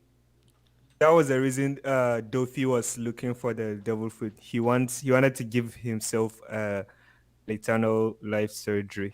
Yeah, I don't think Law talked about the surgery. It was Dofi that talked about it. It was Dofi that talked about the surgery. That's how we found out about it. Because That he was was right. Even the special dragons, the Gorosei, sorry, they're looking for the devil fruits. yeah. So do all the right? Okay. So do all the Gorosei have eternal life, and so does Emu, right? So like I would say Emu, but I don't know about the Gorosei. the only evidence that we have that the Gorosei something with their aging is weird is that they look exactly the same during Ohara that they do now currently, and they look the same as they did after the time skip. That is a very good point. So that's the only real great evidence we have for some weird aging thing is going on there. Some shenaniganry. Because as we know, the world is turbulent and people change roles all the time. Like,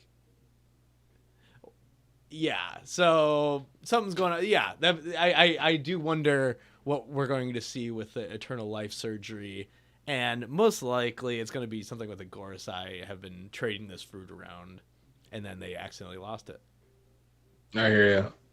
Yeah. Well, I like that. Let's see here. I guess we can start moving on a bit. Or any other thoughts on Law's fruit, if he's nerfed or not? Law is nerfed, but it's all in for the sake of storytelling and for us all not to be watching Law become the king of the pirates. You know, it's like yeah, Law could put diabetes into Kaido, and then Kaido dies, 30 years later, or whatever. You know, but we're not watching the diabetes show. We're watching One Piece. We're watching Luffy become Let's do COVID. right. This guy's like, yeah. Just sneezes on him. Yeah. What did Purple Infernape say?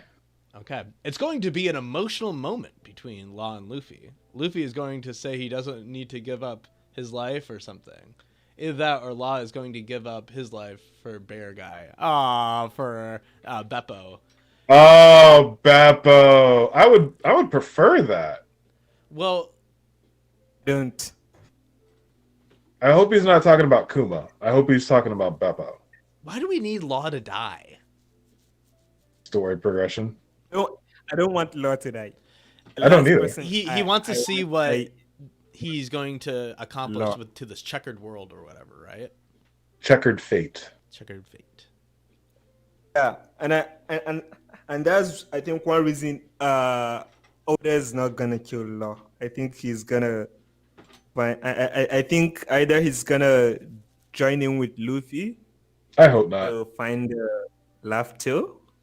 Yeah, that's it. I think he's gonna join in with Luffy to find Laugh too, because he doesn't care about the treasure or anything, but he wants to know the secret behind the stuff. That's the The thing. I deep- don't think any of them want the treasure.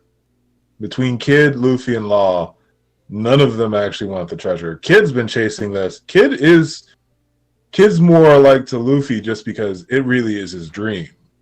Granted, is he actually more of a bloodthirsty pirate than Luffy? Yes, and that's one of the reasons why I love Kid. Yeah, we I gotta think see what Kid- Kid's all about. We know nothing about Kid. I think there are parallels. Kid wants the notoriety. Law, he wants to know the secret of the D family, and Luffy just wants the title. Or Luffy just wants to throw the biggest party in the world, according to Ohra. I could see that. Because with Kid, when I first saw Kid, I've been a fan of his since Saba Odi when he first showed up. And Oda's everything he does is for a specific reason.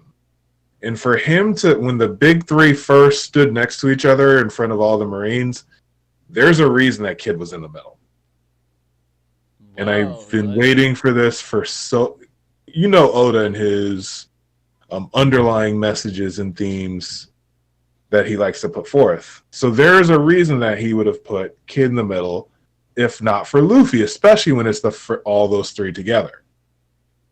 So I feel like there are still big things for Kid, and this goes into this can be the final piece before we talk about we do have 3 more subjects. what happened. Yeah. Well, kind of. This is the last ones are all kind of combined, and that's what happened to Vivi, Savo, and Cobra. That's really it. Okay.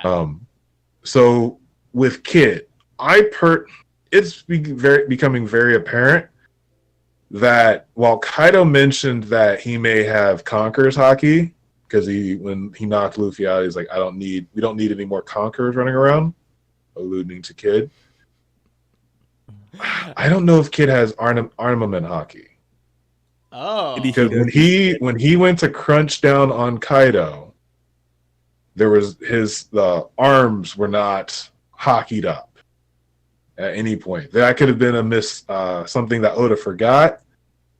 But for him to say, wait, we can actually hurt Kaido now as well, also leads me to believe that when he was fighting Kaido, he may not have been using our armament haki. It could which be, is terrifying, because that means that he has taken on, in the last 2 years, Shanks, someone from Big Mom's crew, and now Kaido without armament haki. Okay, can you imagine Punk Rotten, and then he's doing his stuff, and you're like, oh cool, and then he's like, all right, I'm getting serious. And it's like shaking, and then it turns black, and then you go, yes, punk black or something like that. Boom! And, he it does some kind of like claw thing with armament haki, and then you can like stab him, like get a good. Oh, I'm ready for him to start dropping like punk cord or punk Slipknot, or just all these heavy metal bands. I'm ready for like Crash of AC/DC or things like that. Punk, I hate my mother. I hate you, but yes. My parents suck. So there's no tortilla rolls in the refrigerator, Mom. You loser. Punk. So with sorry. Kid, that's where I do feel like I'm not sure what Law's buff is going to be. I feel like all 5 are going to get some type of next evolution step. Zoro using Enma, Luffy gear, whatever, with his new haki training. Law is going to not necessarily unlock, but maybe try something new. And I could see Kid and Killer, because I believe Law uses armament haki. I think he used it in Punk Hazard. I'm pretty sure. Don't quote me. I don't think Law's Devil Fruit needs an armament haki. Room is enough. When he's getting hit. But when he's getting hit, I'm pretty sure he was armamenting his face and stuff like that. When he was getting punched by Virgo. Virgo? Virgo, yeah. I think so. No. Luffy says Don't- Law. Anyway, he confirms that Law does know hockey because he's talking about who can capture Caesar at Punk Hazard. He mentions Law and Zoro and Sanji, right? One thing you Maybe. guys forgot about Law's Rebel Fruit. I don't think it needs armament haki because the moment he sets that room, everything inside that room comes his specimen. So whether armament or not, because what you'll notice when he cut up Virgo, I don't think he used armament haki because he just used the room. Everything there is his specimen. Yes, but you would need the hardening to defend yourself, is what I'm saying. Yeah, that is one thing, but we did not see him using any hardening. Yeah. And if he used hardening, he wouldn't be hurt. He was hurt when Virgo was beating him. Oh, he got his ass kicked when Virgo was beating him. So that's why I don't. So that's the thing. Law could have. I could see him having observation before I could see him having the color of armament. And that's why it's interesting.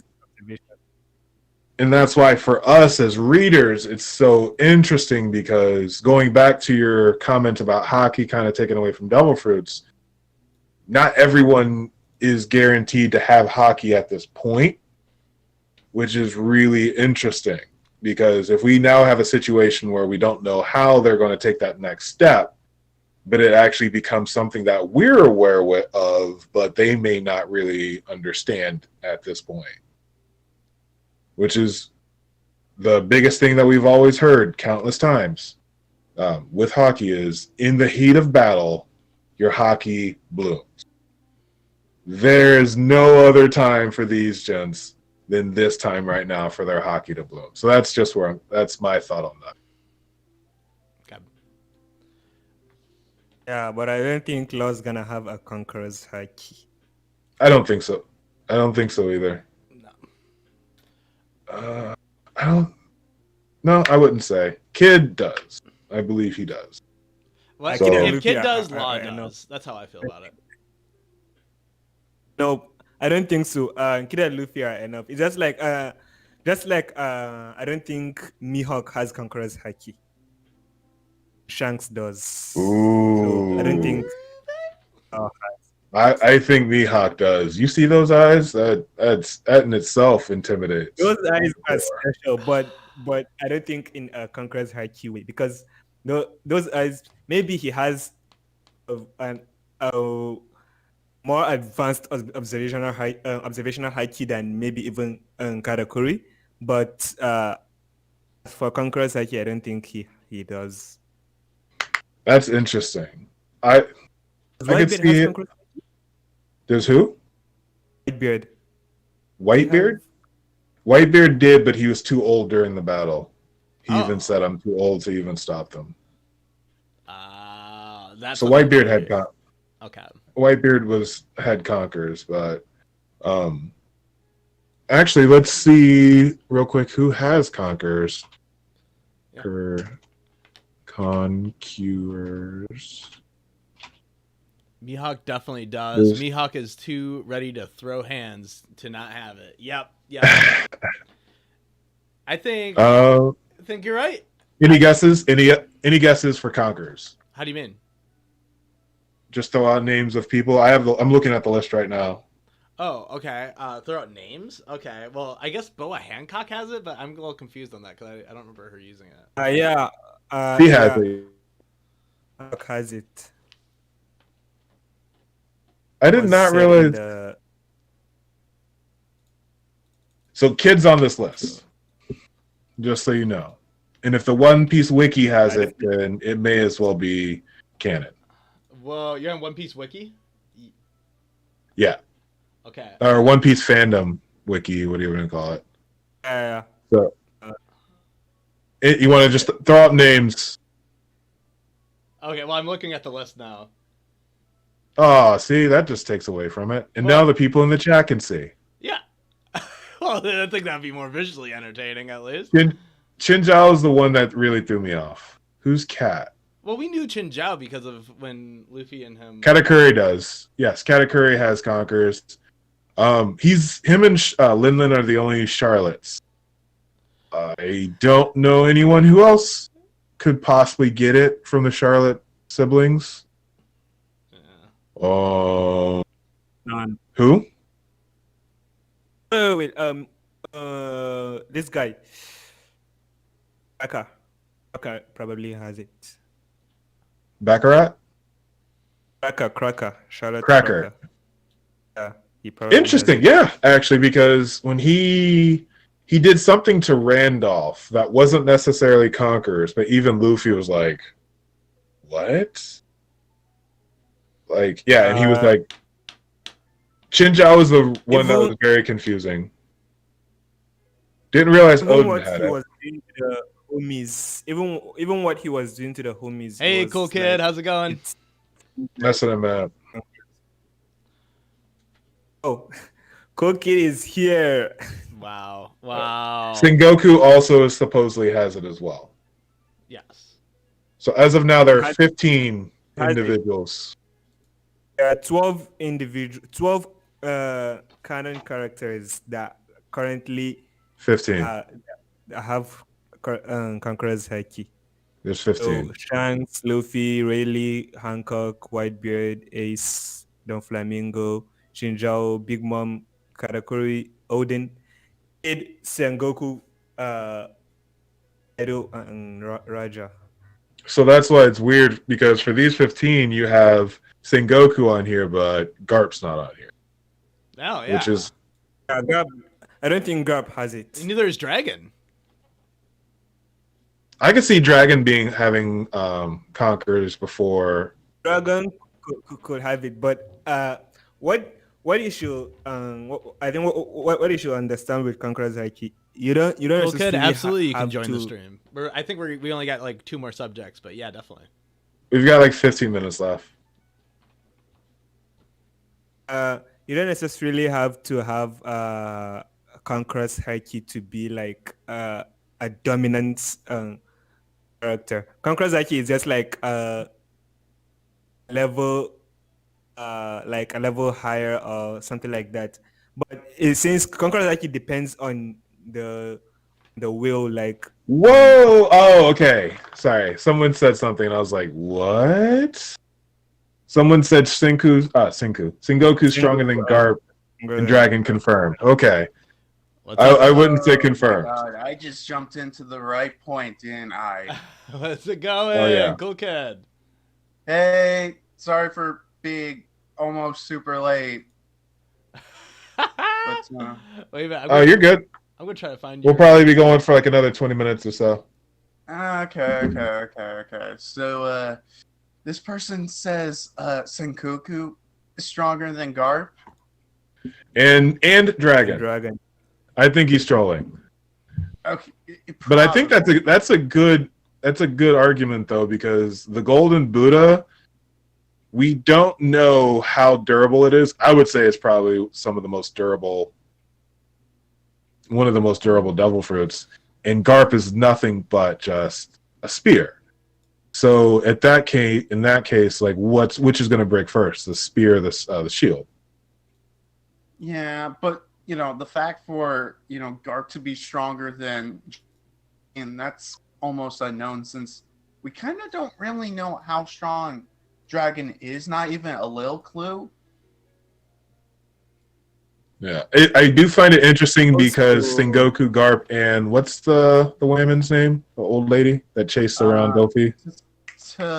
Tsuru. I like that they're the original big three for this, and it could be something to where Sengoku, master of conquerors, Tsuru could possibly be a master of observation. And she was a tactician. I think that it plays out that way really well. I think Garp can probably do something like Virgo's Haki. his whole body, maybe even stronger. I don't know if I'm ready for that. Why? Just see am. all black Garp. Just see Yeah. Garp, just like black abs. That Yeah. If you see, Virgo is even purple. It's not even black. It's purple. Garb should be black to show that is more advanced than Virgo's level.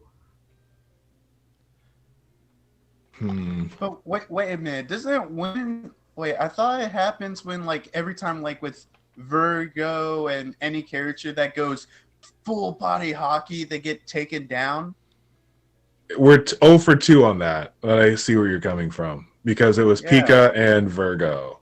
So you never go full armament hockey. Never go full hockey. I feel like Never go full hockey. Or something else. Wow. Let's go ahead and pivot into our last portion. We got two more. We got two small ones here. So the last slide I got is. Oh yeah, I forgot you have slides. The last slide I got is, well, first of all, we already talked about how Kaido's dragon form is just completely horrible and seems to only hurt him because every time he's in it, he gets. Oh, okay. I was like, I like it. When he's fighting in his dragon form. But you want to talk about the new cover for? Oh, do you have it up? Volume 96. Yeah, it's on screen right now, full screen. And yeah, we got Blackbeard as a little kiddo with his beautiful.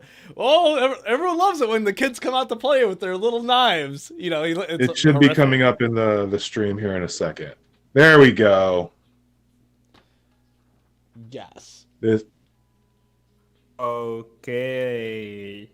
This is our newest. We are so close. When we hit volume 100, it's going to be insane on its own. Oh yeah. Is volume 100 going to have chapter 1000 in it? I would think that's how it plays out, but I honestly don't even know. But this is... I didn't realize that Rayleigh was blonde. Oh, maybe he's, back in the day, he was blonde, but now, Yeah, like he's old, so his hair's white. That's why... Well, that's the thing. I didn't realize that Garp was a brunette until the anime when it had him with brown hair, and I was just like... Brunette. Am I attracted to Garp? What's going on? What? Oh. Wait, what?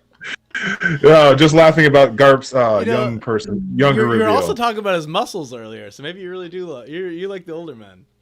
you like the Garp. Apparently, the Garpies. Well, I wouldn't be surprised. But with this cover, I don't know. Overall, it's just I do like talking about the new artwork that comes out, especially because it really helps us learn a little bit more about the characters overall. And if I think they're going to be their standard heights. So Whitebeard's insane. I don't know how I feel about Whitebeard being that much taller than Roger. Because we saw them sitting down in the anime, and when they attacked each other, Whitebeard was coming down fighting. So if this is how tall they are standing next to each other, I don't know how I feel about that. Because Roger's literally at dick height. Oh my god! Don't forget, Odin is taller than Roger. That's why they got along so well.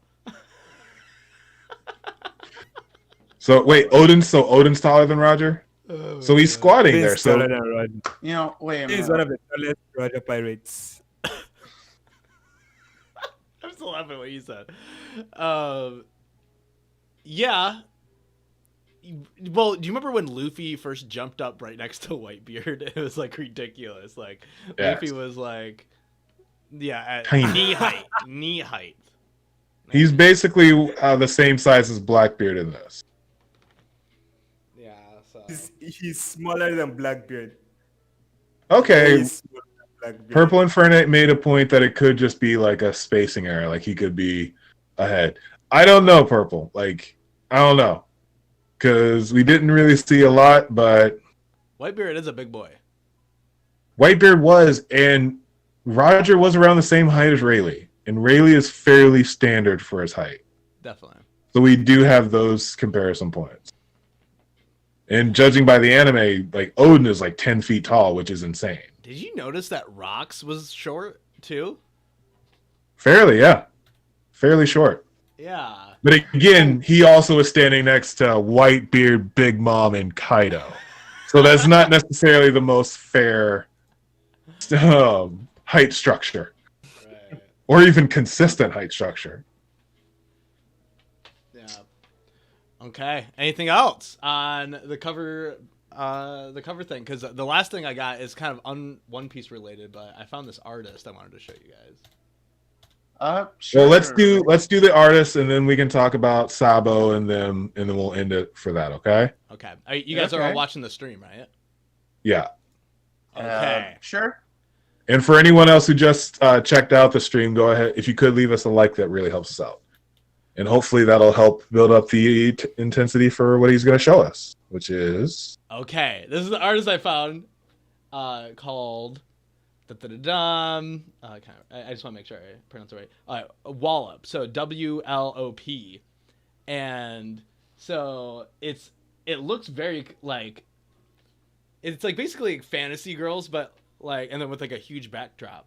But what's cool is when you look closer at it, it's not that much detail. Like all this stuff is very simple lines in the back. Like her face is very detailed, but like everything else is just like really loose brush strokes. So it's kind of like a trick of the mind on how detailed it is. I'll show you a couple more. Whoa, yeah, it is really good art. Yeah, let's see. I'm a little confused though. This one's a WLOP. I might have gotten fooled by a couple of these. They're similar styled, but yeah, it's like it's mixing high detailed art with like lazy brush strokes, basically. So this is the background of my computer right now. Tell me when you can see the lady looking in the mirror. Ooh. I see a woman on a tiger, and I like it. Oh, nice. Ooh. So this is the background. Yeah, anyway, I just thought it was completely fascinating how everything looks. Like, I don't know. I just can't keep my eyes off this stuff. So here's another one. Look at the crowd. The crowd is like all this like... All right, we see the lady now. Okay. Yeah. Scandalous. Man. Yeah, this Drew, is what's like... the name of this person? Wallop. So WLOP. I'm gonna write it. Oh, can someone write it in chat for me? WLOP. I'll leave a link to the WLLP. Yeah, WLOP. LOP. But yeah, just really fun stuff. And I think I got a little bit fooled on a couple of these because I don't think this is a Wallop, but it's still kind of cool looking. That's fair though. Yeah. Yeah. Anyway, that's it. That's my big rant. I'll drop a link to the to where you got the artworks in the description or the chat. Sounds good. Sounds good. So now we can go on to the last point, which is basically what the heck's going on with Alabasta and Sabo. So Drew, if you could just pull up a big photo to cover up, and we can just jump in to all of our shenaniganry. Yeah, I have our thumbnail up right now because honestly, I'm trying to find a picture that will accompany that subject well. But I could start off. I personally think, especially with what the anime just showed us, that Cobra died. Vivi was in Cobra died. It's being blamed on Sabo. Vivi's missing, but Sabo took Vivi somewhere to protect her. Right. I'm hoping that he has not been captured because I don't want a Marineford 2.0. Actually, Drew, could you make the photo full? I'm gonna deck out real quick. Okay, yeah, just a second. I will right now. And then Segrain, sorry, keep going. Here we go. I think Vivi is in the hands of the Gorosei. You think Vivi's in the hands of the Gorosei? Yeah, that's what I'm thinking. Maybe Sabo managed to escape, and he's out in the wild, probably wounded, probably severely wounded. But I don't think he has Vivi with him. Yeah, we because everyone in Alabasta was like crying, so it's something bad. Oh. Yeah, it's definitely something bad that has happened to, well, Vivi, and then like, I'm not really sure what the hell's happening with Sabo. I mean, I did hear one theory that I actually kind of liked, where he allianced himself with Sword. Right.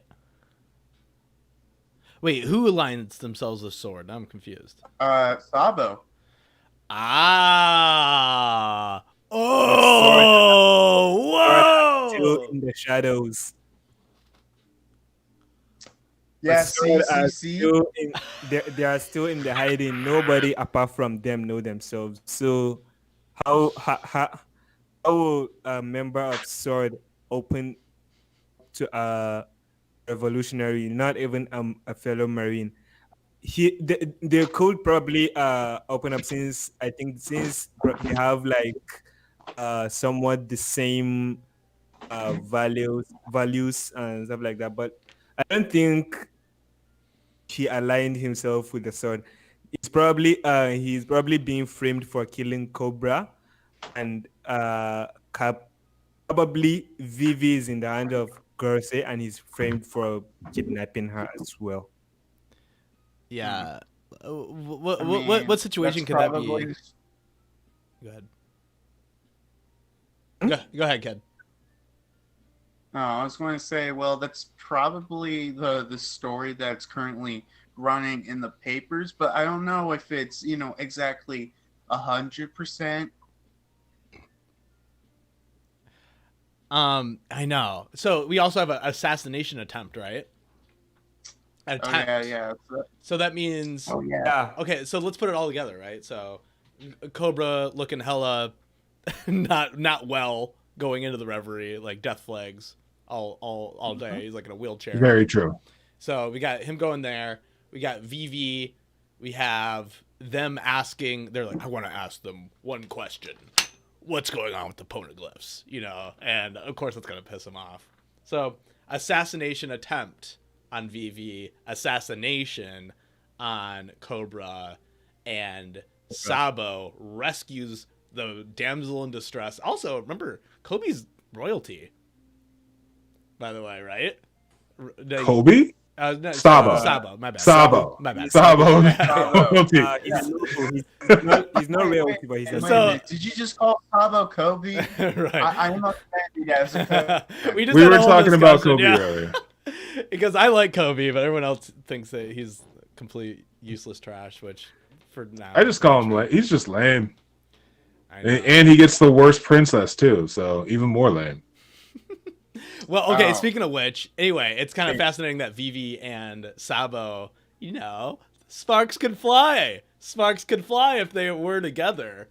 And Koala is there. a whole new Koala is world. Koala is there. Oh, Yes, you crap. forgot about Koala. Oh, koala. Come on. It's such old news. Come on. Oh my god. Koalas last week. But you can just, okay, come on. Sabo's like, Excuse you. like standing on top of the birds or whatever. Instead of the birds, they're imagining it's like a magic carpet ride, and they're going into the sunset, and then they make Vivi and Sabo babies. That's how I imagine this is all going down right now. Boom. You have some interesting fan art and fan fiction ideas, don't you? Yeah. I think that's more, fan shipping than fan theory. Oh, okay, got it. I think. I'm not sure. Yeah. It might. I agree with Cookid. That's fan shipping. Yeah, most No definitely. fan theory. But for me, at the end of the day, it really does seem someone's dead. And I do believe for the contingency of the story Cobra. that's Cobra. I mean, I feel like Cobra has to be this point. Like there's no way Cobra's not dead at this point. Okay, can we all agree with that? I agree with that, but I feel Cobra's like Drew dead. might. You agree? Okay. That's what I was saying. The assassination attempt was on Vivi. The assassination was on Cobra. Cobra. So that's And my of bet. course, Sabo is walking around in the walls, literally in the walls, finding everything out.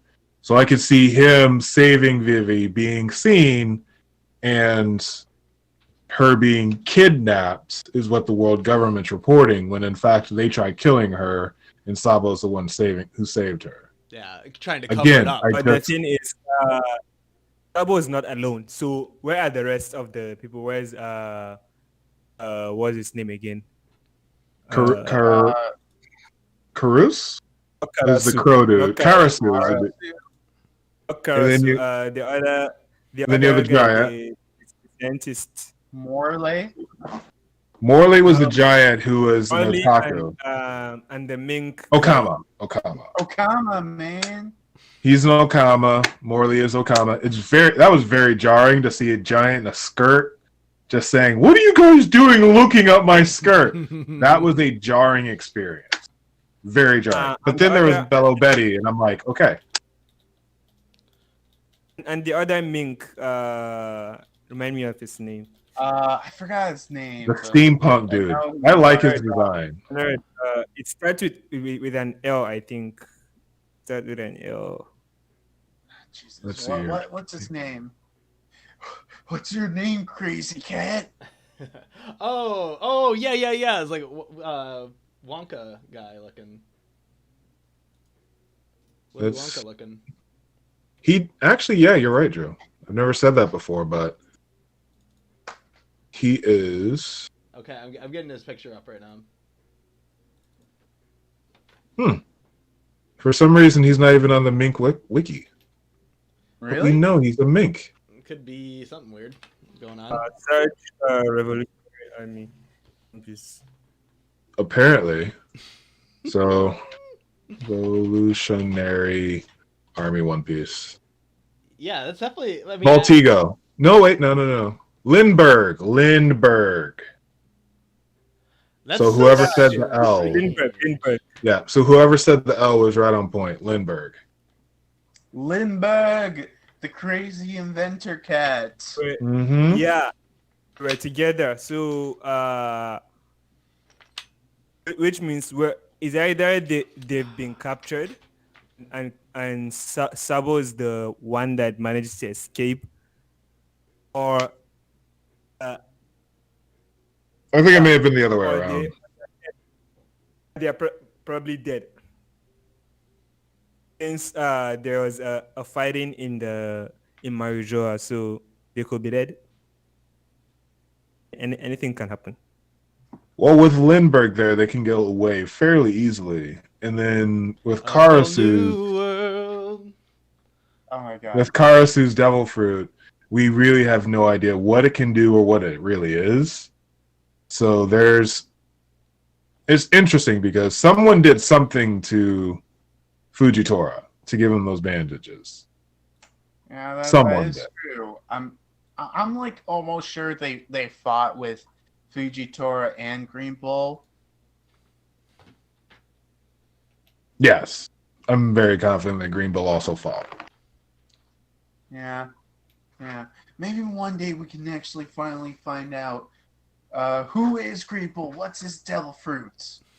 That's definitely going to be in this last arc. I'm hoping it's something OP, and he's just like a cool dude. He sounds like it though. So Green, how you doing over there, buddy? Woo, baby! All right, how much more do we got? That's all I've got. I don't know what are y'all's thoughts on those three, what they're doing. Like, let's see. That's all. I think that's a theory I've got.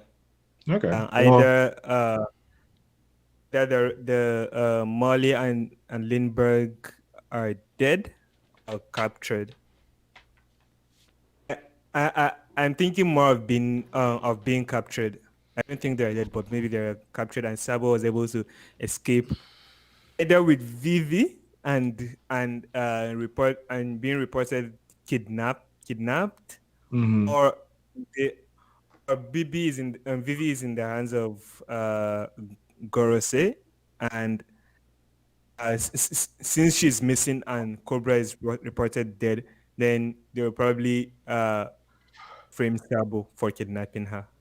That's what I'm thinking. Any other thoughts? Or so what we can do is wrap up ideas, read off the last of the comments. And also for anyone in the chat, let us know any of your thoughts and we can read them out as we start rolling out or wrapping up.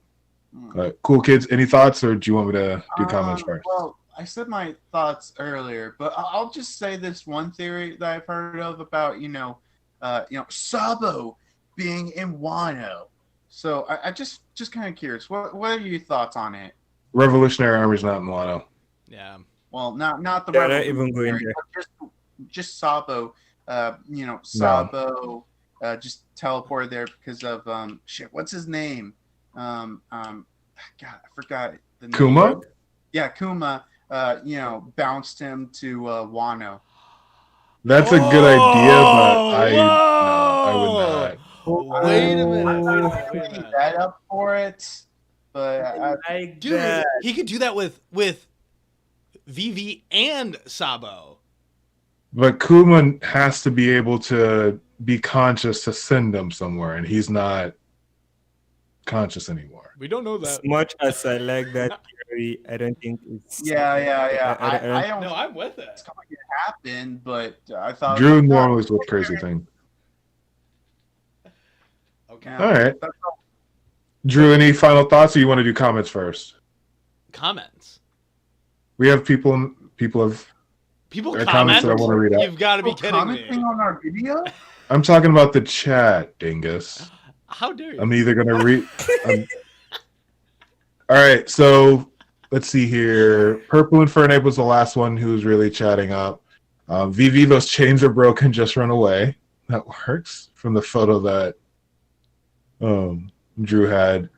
And then this guy really does like Kobe. Apparently people are just figuring out that Drew loves Kobe. And then final one from the chat.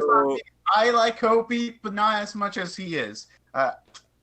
Okay? That's fair. So we can see a chip here. Vivi, Luffy, Sabo, Koala. Yeah, so he's saying Vivi is shipped with Luffy, and then Sabo is shipped with Koala. I disagree. Sorry, Purple.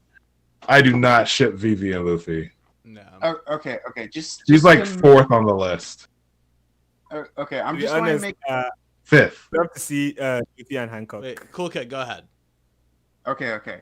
I just want to make a quick point quick. And personally, I don't really think One Piece will be a series to get like real ships like Luffy x Vivi or Luffy x Nami. I really don't think a lot of One Piece characters are going to end up with other characters. That's just my personal opinion. Mm-hmm. And Oda's made it known that he doesn't like shipping people. Yeah, so I probably really don't think we're going to really get that in the story like ever. Which is fair. I mean, if it's anybody, it's going to be Boa. If anybody's going to do it, it's Boa, right? It really is. Luffy, yeah, definitely.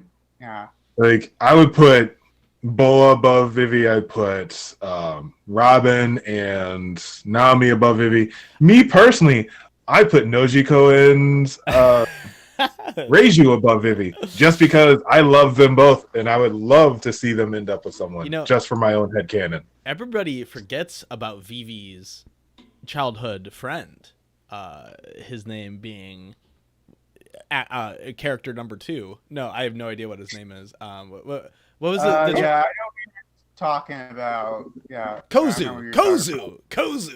A very important character. Lots the of leader of the rebels, where he got fooled by everybody, and apparently is the dumbest leader of all time, and does not hear anybody out. So that'd be a great person for Vivi to be with. No, I did not like Kozu. I thought he was awful. Purple. It's been a while since I've read or watched the Alabasta arc, but I thought it was all right. And then finally, Purple just dropped King of the Pirates and the Princess of Alabasta. Kobe's really just there, and then Boa is straight 45. Hey, whoa, she is not 45. How dare you? Bro, Whoa, those are fighting words coming up in here. Whoa. Hey. Look, I'll look up. Hey. Let me Come look. on. She's Thinking about, like 20, 28 or something. Whoa. But 45 simping over a 19-year-old. Fair. She is a cougar, and I will watch. Hey guys, the police are here. Luffy was 17 actually. How old is freaking Hancock? Actually, So With half the things that happen with most of the female characters, shit. we are not 31. going to point out. Huh. Yeah, we're not going to point out a 31 hitting on a 19-year-old when half the female characters can get us put in jail. guys, the police are here. Is all I gotta say, and they're ready to take some heads here because Boa really do be simping over a minor, and we need to talk about that. It's Japan, and if Like- a 15-year-old is getting with a bunch of people, I think that we're good. So Look. Just to say to anyone who doesn't get it, look, it's Japan. Their consent age is like 15. So a lot of this stuff, to Westerners might seem weird, but it's okay. also it's an anime. Mm-hmm. So all right, we are definitely running way too long for me. I got a lot to take care of. Yeah. So any final thoughts, gentlemen? Let's edit it. All right. Nope. Yeah. And my camera is about to die. Okay, let's go. Let's go. For all that have been here so far, thank you so much. Please drop a like if you can. If you want to leave a comment for those who watch later on, we definitely do our best to interact and talk with you. And if you want to be a part of this craziness that we have going here, please subscribe to Minakama. I'm the DarkBriton. I'm Samurai Drew. It's a great. I'm cool, kid. Yes, Warlord. All right. Warlords. Stay reckless, Warlords. Peace. And we got Cool See you Kid. next time, and hopefully I'll be here for longer. Yeah. We'll see. Thanks, Purple Infernade, and everyone else for stopping through.